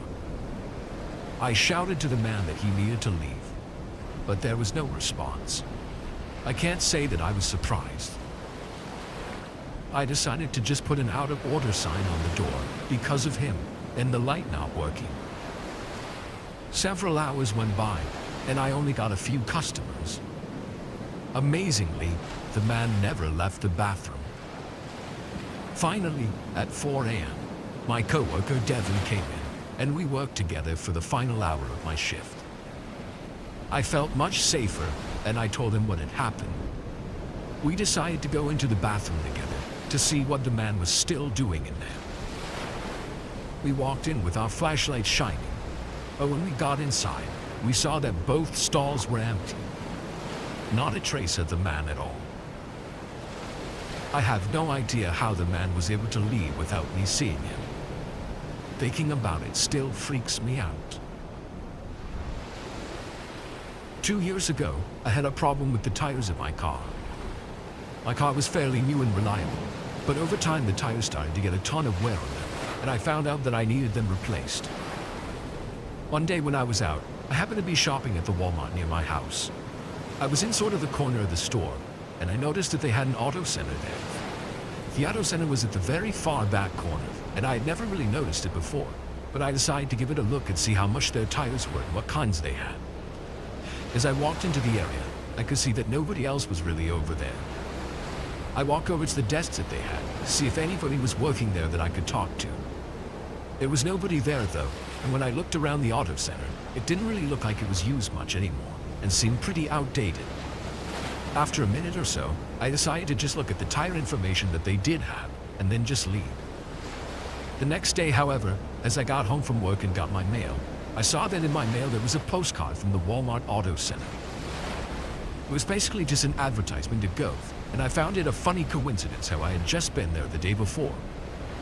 But the next day, I got the same thing in the mail once again. It was the exact same postcard, and now it went from a funny coincidence to a bit strange. I took it inside and threw it away. The very next day, I got one again, and the day after that, and the day after that. I was getting the same exact flyer from the Walmart Auto Center every single day as part of my mail. I decided that this was fishy enough, so I drove back to the same Walmart to try to see what was going on. I took a handful of the flyers that I received and went to the same auto department that I'd been to before. This time there was actually someone working there. The man was behind the counter, and I showed him the flyers and told him my situation. He looked at them and said that he didn't know why I kept getting them, and basically didn't have an explanation for me. However, he pointed out to me that none of the postcards had actually been addressed to me, and showed me a large stack of them that they had near the counter. When I saw this, it made me realize that whoever was giving me these postcards was not actually sending them to me, but physically putting them in my mailbox every day. I went back home after that, and decided I would try to keep a lookout of my mailbox to see who was doing this. The first 2 days, I once again got more flyers, but failed to see who did it. But the next morning, I was up early at about 6 a.m. It was before the sun had risen, and I just happened to be looking out of my window. When I did, I saw a man slowly walking down the side of the street. My eyes locked onto him when I noticed him walking closer to my mailbox. Then, I saw him reach into the pocket of his jacket and place something in my mailbox. I had finally seen who did it, but right after he did, I noticed him look to my window and then look directly at me. I didn't know what to do when I saw this, but before I could think of anything, the man started sprinting up my yard and towards my house. He ran all the way to the front door and tried to open it. Luckily it was locked, and I watched him run away. I thought he was leaving, but a couple of moments later I heard the sound of the back door to my house trying to be opened. That's when I decided to call the police. Clearly somebody was trying to break into my house. When I had called 911, I told him what was going on and started to walk into my bedroom. But as I was on my way there, and literally right after I hung up the phone, I heard the sound of glass breaking. That's when I decided to run into my bathroom instead and lock the door. I didn't hear any noises though after the breaking of glass. I was thinking maybe the man never did enter my house and then just left. I waited and waited in my bathroom for what felt like forever, not hearing anything and waiting for the police to arrive. I couldn't take it anymore, and I finally decided to leave the bathroom and walk out. But as soon as I did, I saw the man standing inside my house about 10 feet away from me, smiling. It was the creepiest thing I'd ever seen. The man was wearing a jacket with the hood up, and I couldn't really tell much details of his face, other than he looked like a pretty average guy. I ran back inside the bathroom and locked the door quickly. Thankfully, around the same time, I started to hear the sirens. The man never did try to enter the bathroom, and the police showed up only to find the man completely gone. They looked around my property and neighborhood, but never found him. After that, I never got anything else strange in the mail, and I never saw the man again, but sometimes I worry he will return. I also wonder what he was doing, if he had seen me at the Walmart and decided to randomly stalk me or what, but I'm glad I've never seen him again. Last year, I really needed a new laptop. I use a computer daily for college and work occasionally as well. It was something that I really needed in my daily life. The one I had was gold and really slow. I had been saving up to buy a new one for a while. My sister suggested that I look on Facebook Marketplace, and so one night I went out and searched laptops. I was looking for a newer and more powerful one, and after several days of searching, a lot of research, found a listing of one that seemed to be a really good deal. I did some more quick research on it and decided it was the best option for me, and then reached out to the seller. The seller responded to me pretty quickly. His name was Brian. When I contacted him, he told me he could meet up with me the next afternoon when he got off of work. I told him I was willing to buy the laptop at the time, as long as it worked good, and I would pay the full price he was asking for it, which was $800 cash. I knew that was significantly less money than it costed brand new in the stores, and I felt like I was going to get a really good deal. Brian told me that worked fine. We agreed to meeting up the next day when we got off of work. There was a little shopping area in the town that I lived in, and we decided to meet in the parking lot of the place. It was usually pretty busy. We drove into one of the back corners of the parking lot that was a more quiet area. My sister decided to go with me so I wasn't alone, and we drove to the location right on time. It was 2 in the afternoon, and I think we got there maybe a couple of minutes early. Then we waited.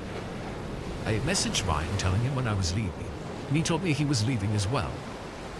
When he wasn't there yet, I figured he was on his way, or maybe he got held up at work. My sister and I both sat in the car and just talked as we did. Eventually, time went by, and we started to get concerned. Nobody was near us in the quiet area of the parking lot where we agreed to meet, and Brian was now more than 10 minutes late. I messaged Ryan telling him exactly where I was in the car that I was in, and asked where he was. We kept waiting, and he didn't respond. Pretty soon it was almost 30 minutes past our meeting time. I then looked and saw that Brian had read my message that I had sent to him, but he never responded. My sister and I left, feeling frustrated. The guy never showed up. My sister thought maybe he realized the laptop he was selling was worth a lot more than the asking price, or something like that. We both drove back home, which was our parents' house that we lived in while we were away from college. Our parents were both at work, so it was just us there for the time. After we got home, I once again went back on the Facebook Marketplace, but it appeared as though I had been blocked by Brian, and everything was deleted. This made me angry to see, and after that, I decided to search for more laptops and kind of start over. I was in my bedroom when suddenly I had my sister come running in. She told me she heard a noise coming from the back window, and then saw a guy out there. We both walked out, and almost as soon as we did, we heard the sound of our back door being opened. It was only 3 o'clock, and our parents usually didn't arrive home until after 5. It was probably the guy my sister had seen.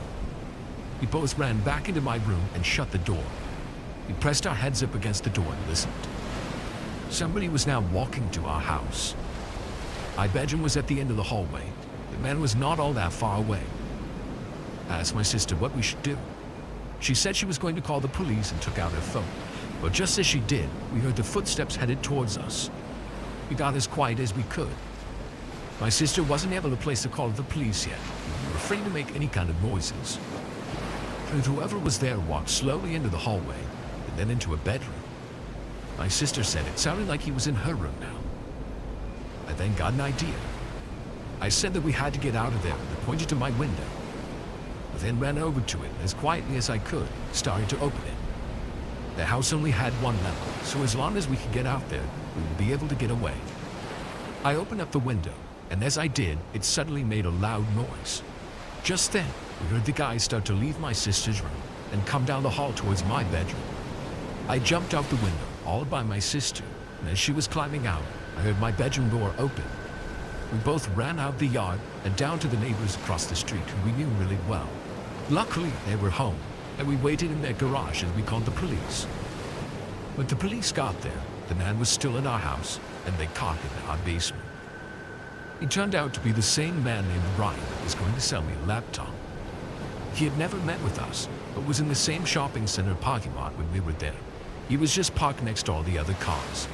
He then followed us home without us knowing, and attempted to break into our house, possibly for the cash I had to buy the laptop. At least that's my best guess of his reasons. Either way, I won't use Facebook Marketplace again.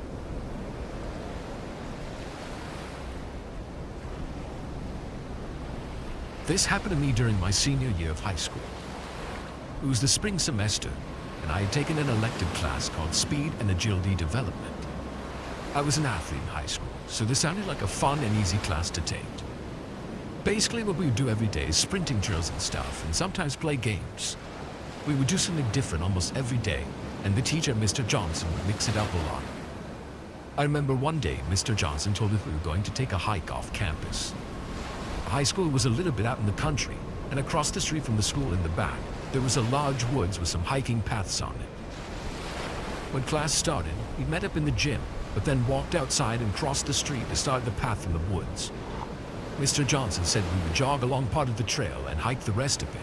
Then he took off running. There's about 15 kids in the class or so, I would say. We all started running, following his lead. I decided to hang back with a couple of my friends in the class. We ran in the back. We let ourselves fall kind of far behind, and the deeper we got into the woods, the thicker it was, and the path became more and more narrow. As I was running, my shoe suddenly came untied, and I stopped to tie it. Friends I was with offered to stop, but I told them I'd catch right back up to them. It took maybe 30 seconds, and then continued with the jog. I didn't hear anybody else anymore, though. I started to run faster to try to catch back up with the group, but shortly after that, I came up to a stop on the trail that led to 3 different paths. Didn't know which way the rest of the class had gone, so I went with the one in the middle. Started running on it quickly until I was almost out of breath, but saw no sign of anyone. I ran back to where the paths separated again, and this time went a different way. By this point, I was so far behind I had no idea where anyone else was. I jogged along another path for a while. Thought I heard someone, so I began to run faster to catch up with the group. I kept running through the thick woods until I could hear I was closer. Once I thought I could hear the class again, I slowed back up. I saw someone that made me feel a lot better until I got closer. Realized the person I was seeing wasn't in my class. Somebody was walking off the path in the woods to my left, but they looked like a grown man. I was sort of far away, and all I could see between the thick tree branches everywhere was that the man had long black hair and a green shirt. As I got closer, he suddenly stopped and turned around and looked at me. I thought about waving to him or saying hi, but the man instead started running deeper into the woods after he had noticed me. I thought it was strange, but more importantly, I realized that I was now lost in the woods. I didn't have my phone with me, because Mr. Johnson never let us bring them to class. I thought maybe the man that I'd seen in the woods would know how to get out of here, so I yelled hey to him to see if he would come back. He didn't answer me though, and by this time he was way deeper in the woods. I kept walking, and I figured I would eventually get out of there. Say like 2 or 3 minutes later though, as I was walking, I started to hear somebody walking behind me just off the path in the woods. I stopped and looked behind me. Didn't see anybody at first, but then just barely could see the man in the green shirt. He was behind a larger tree, and I just barely saw him, but he was there. He wasn't walking now, and I could tell he was trying to hide from me. I turned back, and I just kept continuing on with the way that I had been going. I heard the man walking behind me once more as I did. He was slowly getting closer and closer to me. It was starting to creep me out, so finally, I turned around and looked again. This time, I caught the man as he was nearly on the path, and I watched him duck back behind more trees. I said hi to the man, but in as friendly of a tone as I could. Then I asked the man if he knew how to get out of this woods. The man didn't answer me, or even make any sound at first. Then, without warning, he charged up from his hiding place and started running at me with a crazed look in his eyes. I turned and ran, which was the only thing I could think to do. I was running as fast as I could through the woods and then down the path with the man hot on my heels. It didn't take long for me to realize that I was faster than the man, but not by a lot. He was pretty quick, and I was sprinting, and when the path would come to multiple different paths, I would choose one at the last second to try to throw the guy off who was chasing me. Eventually, I took a sharp turn to the left. I briefly went through some thick brush and woods, and then back onto another path. The man seemed to go into a different direction, and then he seemed to stop where he was. I continued quietly down the path that I was on. I thought I had finally lost the guy. However, when I turned the corner, I saw the path was leading me right up to a pond. There was a very small dock on it, and thick woods surrounded the pond by all directions. I then heard noises in the woods coming closer. It had to be the man again. Sure enough, I saw him walking at a fast pace towards me. He was coming at an angle to the right, and without hesitation, I sprinted back to the left down the opposite way of the path that I was on. I kept running and running, going back down each way that I'd already gone, hoping I would eventually find a way out. I heard the man running behind me almost the whole way. I kept on running, and eventually I stopped hearing the man so closely. My running slowed down to a more manageable jog, and I kept going. I was going back down every path I'd been on. Finally, I saw an opening at the path. I had made it back to where we had originally started the hike as a class. I didn't know what time it was or where the rest of the class was, but I decided to just go back to the school anyways. I made it back. Within maybe 10 minutes, I saw the rest of the class coming. I abandoned my friends, and it turns out nobody really noticed I was gone, besides the couple of friends I had been with. They just assumed I ditched class.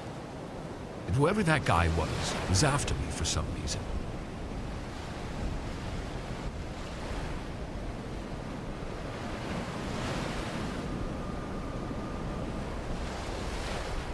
I was staying at a cabin in Canada. It's a family-owned lodge, nothing too big or fancy, just something my grandparents built and kept up with. So every now and again, someone in the family would enjoy a getaway there. This was just after the new year. I planned to stay 3 nights at the cabin. It was out in the middle of nowhere on some off-the-grid property that I had to get to by snowmobile, which was normal around this time of year. When I got there, I fired up the wood heater and set up my stuff in the bedroom. Within just 30 minutes, I started to feel the sense of relief that I was hoping for. Time felt to move slower out here, and there was nothing to crowd my mind with. I could just lay back and enjoy the peace and quiet. The rest of that day and night was nice. I got up in the morning at sunrise, making breakfast on top of the wood stove, and I bundled up to head outside and grab more wood. When I opened the front door, I was taken aback. There were footprints in the snow, coming right up to the cabin. I immediately stepped outside and looked around. Then I followed them for a while.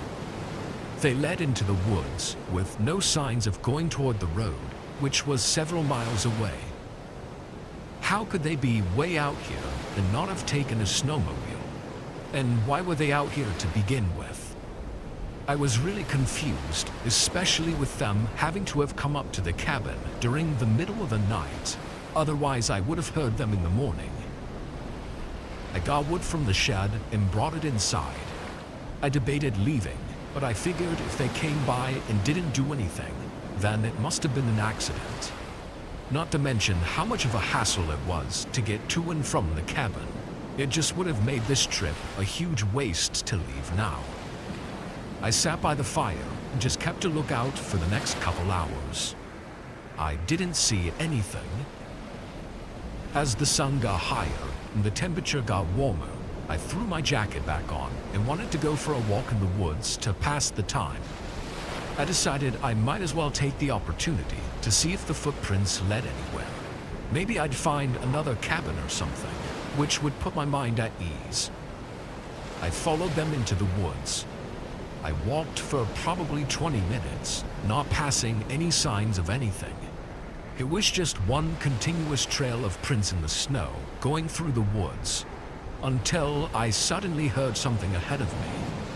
I whipped my head up and looked ahead. It was suddenly quiet, and everything was still, just endless trees and snow. I knew what I heard was the crunch of a footstep. There was no mistaking it. I felt goosebumps all over my body, as I knew someone was out there in front of me, having to be hiding behind one of the trees. They probably just noticed me and quickly hid, maybe 10 or 15 feet from where I was. Hello? Is someone out there? There was no response, not even the slightest sound. As the tension grew, I felt like I had to do something. I decided to turn around and run back to the cabin. I packed everything as quickly as I could, locked up the cabin, and took the snowmobile back to the road. I don't know what happened at that cabin or what was going to happen, but I have no doubt that that person in the woods was the same person who came by in the middle of the night. Them being on the way back to my cabin only shows that it was no accident. I haven't been back to the cabin after that.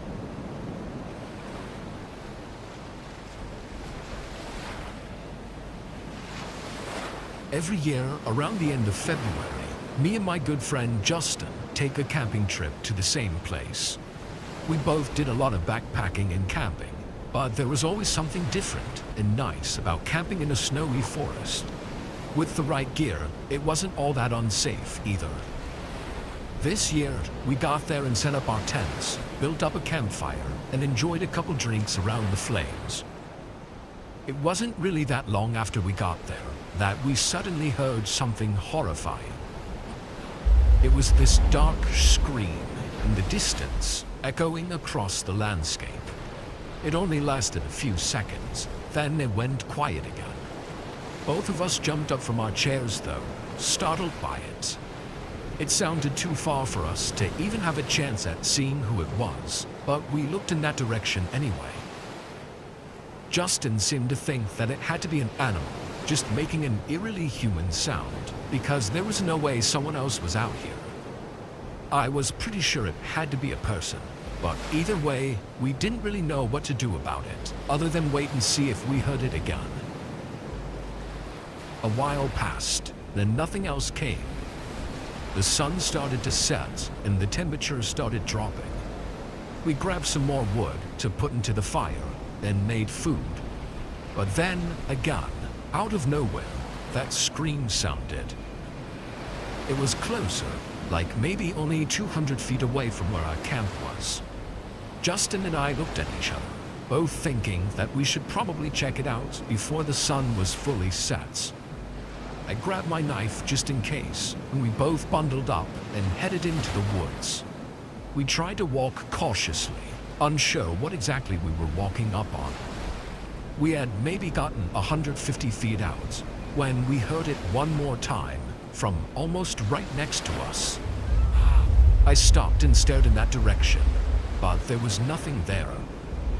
I glanced at Justin, and he seemed as worried as I was. We must have stood still and waited there for nearly 5 minutes before Justin started slowly stepping forward again. He passed a few trees when he suddenly stopped, and I could sense the fear through his body language. I stepped up next to him, and I almost threw up. There was a deer carcass laying in the snow, definitely having been put down recently. Then I felt Justin's hand tap on my shoulder. I lifted my gaze up, and standing across the forest, there was a person. He was just standing there, wearing hardly any winter clothing, and he was watching us, almost like he was observing us. Justin tapped on my shoulder harder, and I understood what he meant. Both of us left and hurried back to our camp. We didn't even speak as we packed our things in a rush and got out of the area. I don't think there's an explanation for what we saw, or who that was out there, or even if that was the person we heard screaming. After that, we stopped going to our camping spot and settled on a different area, hoping to never come across something like that again.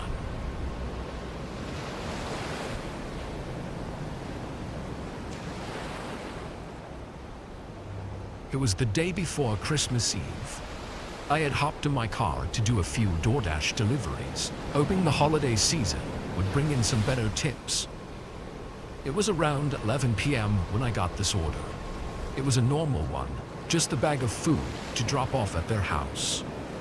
Most of my previous orders were actually grocery deliveries, probably because stores would be closing up for the next 2 days. The address on this one was far though, farther than I'd usually be willing to drive. But with not many other orders coming through, I took it anyway. It was lightly snowing outside, and the roads were very quiet, making the drive peaceful. The house was not in an average neighborhood though. When I pulled up to what I thought was going to be the entrance to the neighborhood, it was actually just a thin path through the trees, with a small cabin-looking home at the end. I pulled down and parked, getting out with the food. I walked up to the door and gave it a few knocks. Inside, I could hear chatter, like a group of people laughing and talking over each other.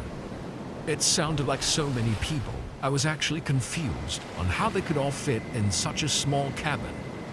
There was also something strange about the way it sounded that just didn't seem right.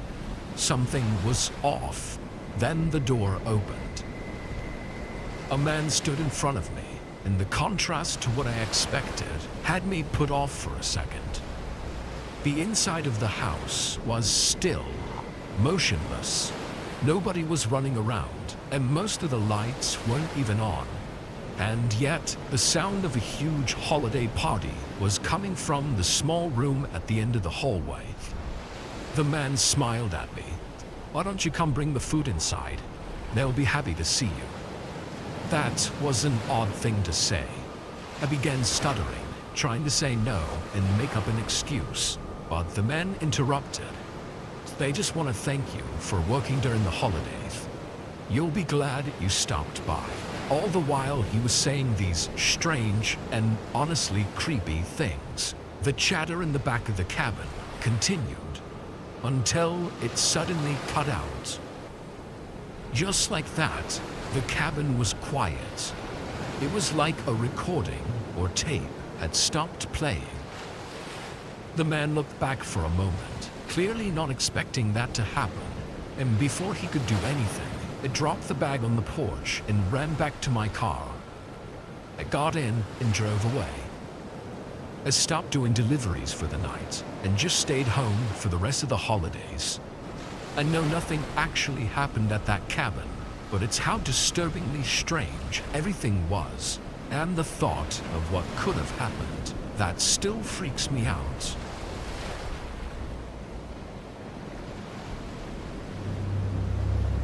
It was the day after Christmas, and I worked at a small family-owned grocery store as an overnight stalker. I'm not even sure why I was scheduled this night, because we were closed for Christmas, and it was probably really slow during the day, so there wasn't much for me to do as far as stalking.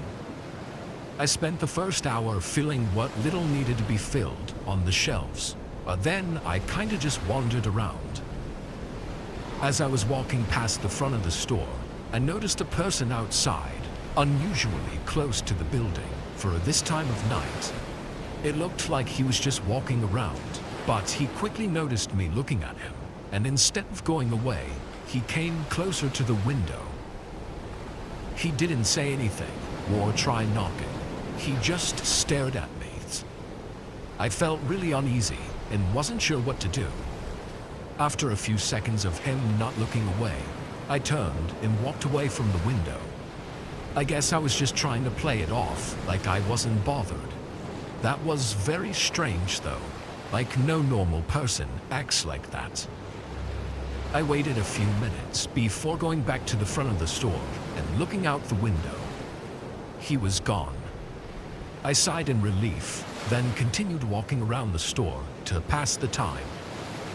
I was just weaving in and out of the aisles, fixing up some of the shelves. Maybe 10 minutes had passed when I rounded the corner at the end of one of the aisles and immediately stopped walking. There were several boxes that had fallen off the shelves and were scattered on the floor. They weren't small things either that could have just tipped over.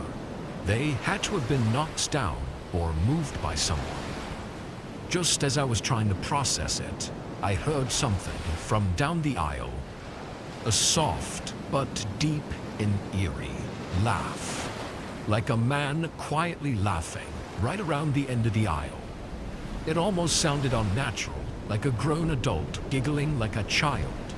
Part of me thought about going to confront him, but when I remembered the man I saw by the window, they were fairly big and could have had something hidden in their jacket.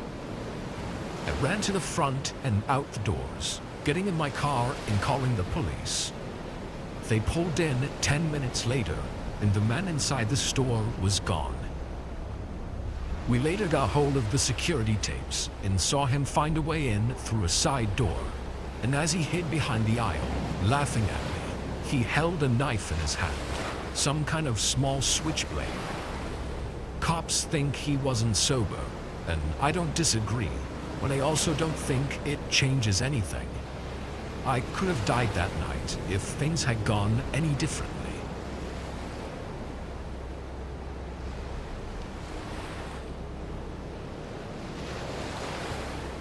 It was New Year's Eve.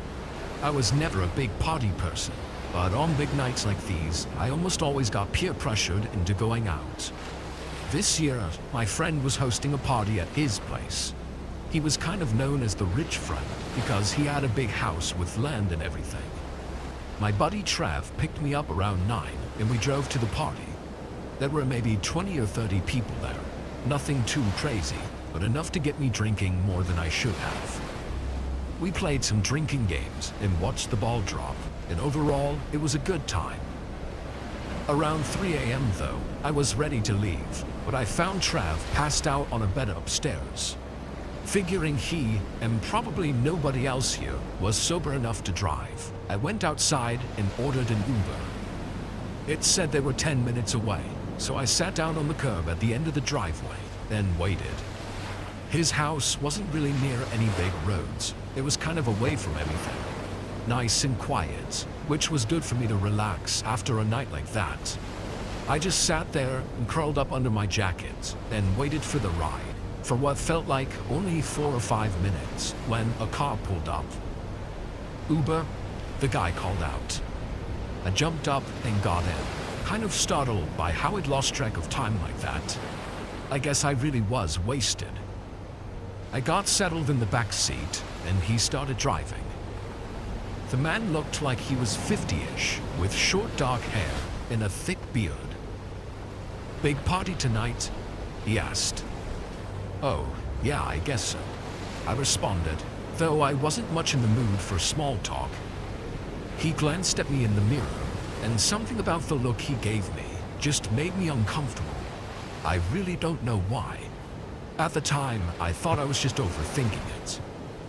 I put my head back and closed my eyes, trying to rest for the remainder of the ride. But only a minute later, my phone dinged. I opened my eyes, immediately making eye contact with the driver in the mirror. He was already looking at me. I awkwardly glanced away and pulled my phone out. My stomach tightened and my face went pale. It was a message from the Uber app, a text saying the driver just arrived at the pickup location, and a following text from the driver asking where I was. I looked back up at the mirror. The man's eyes were locked on me. I put my phone back in my pocket, leaned my head back, and closed my eyes again.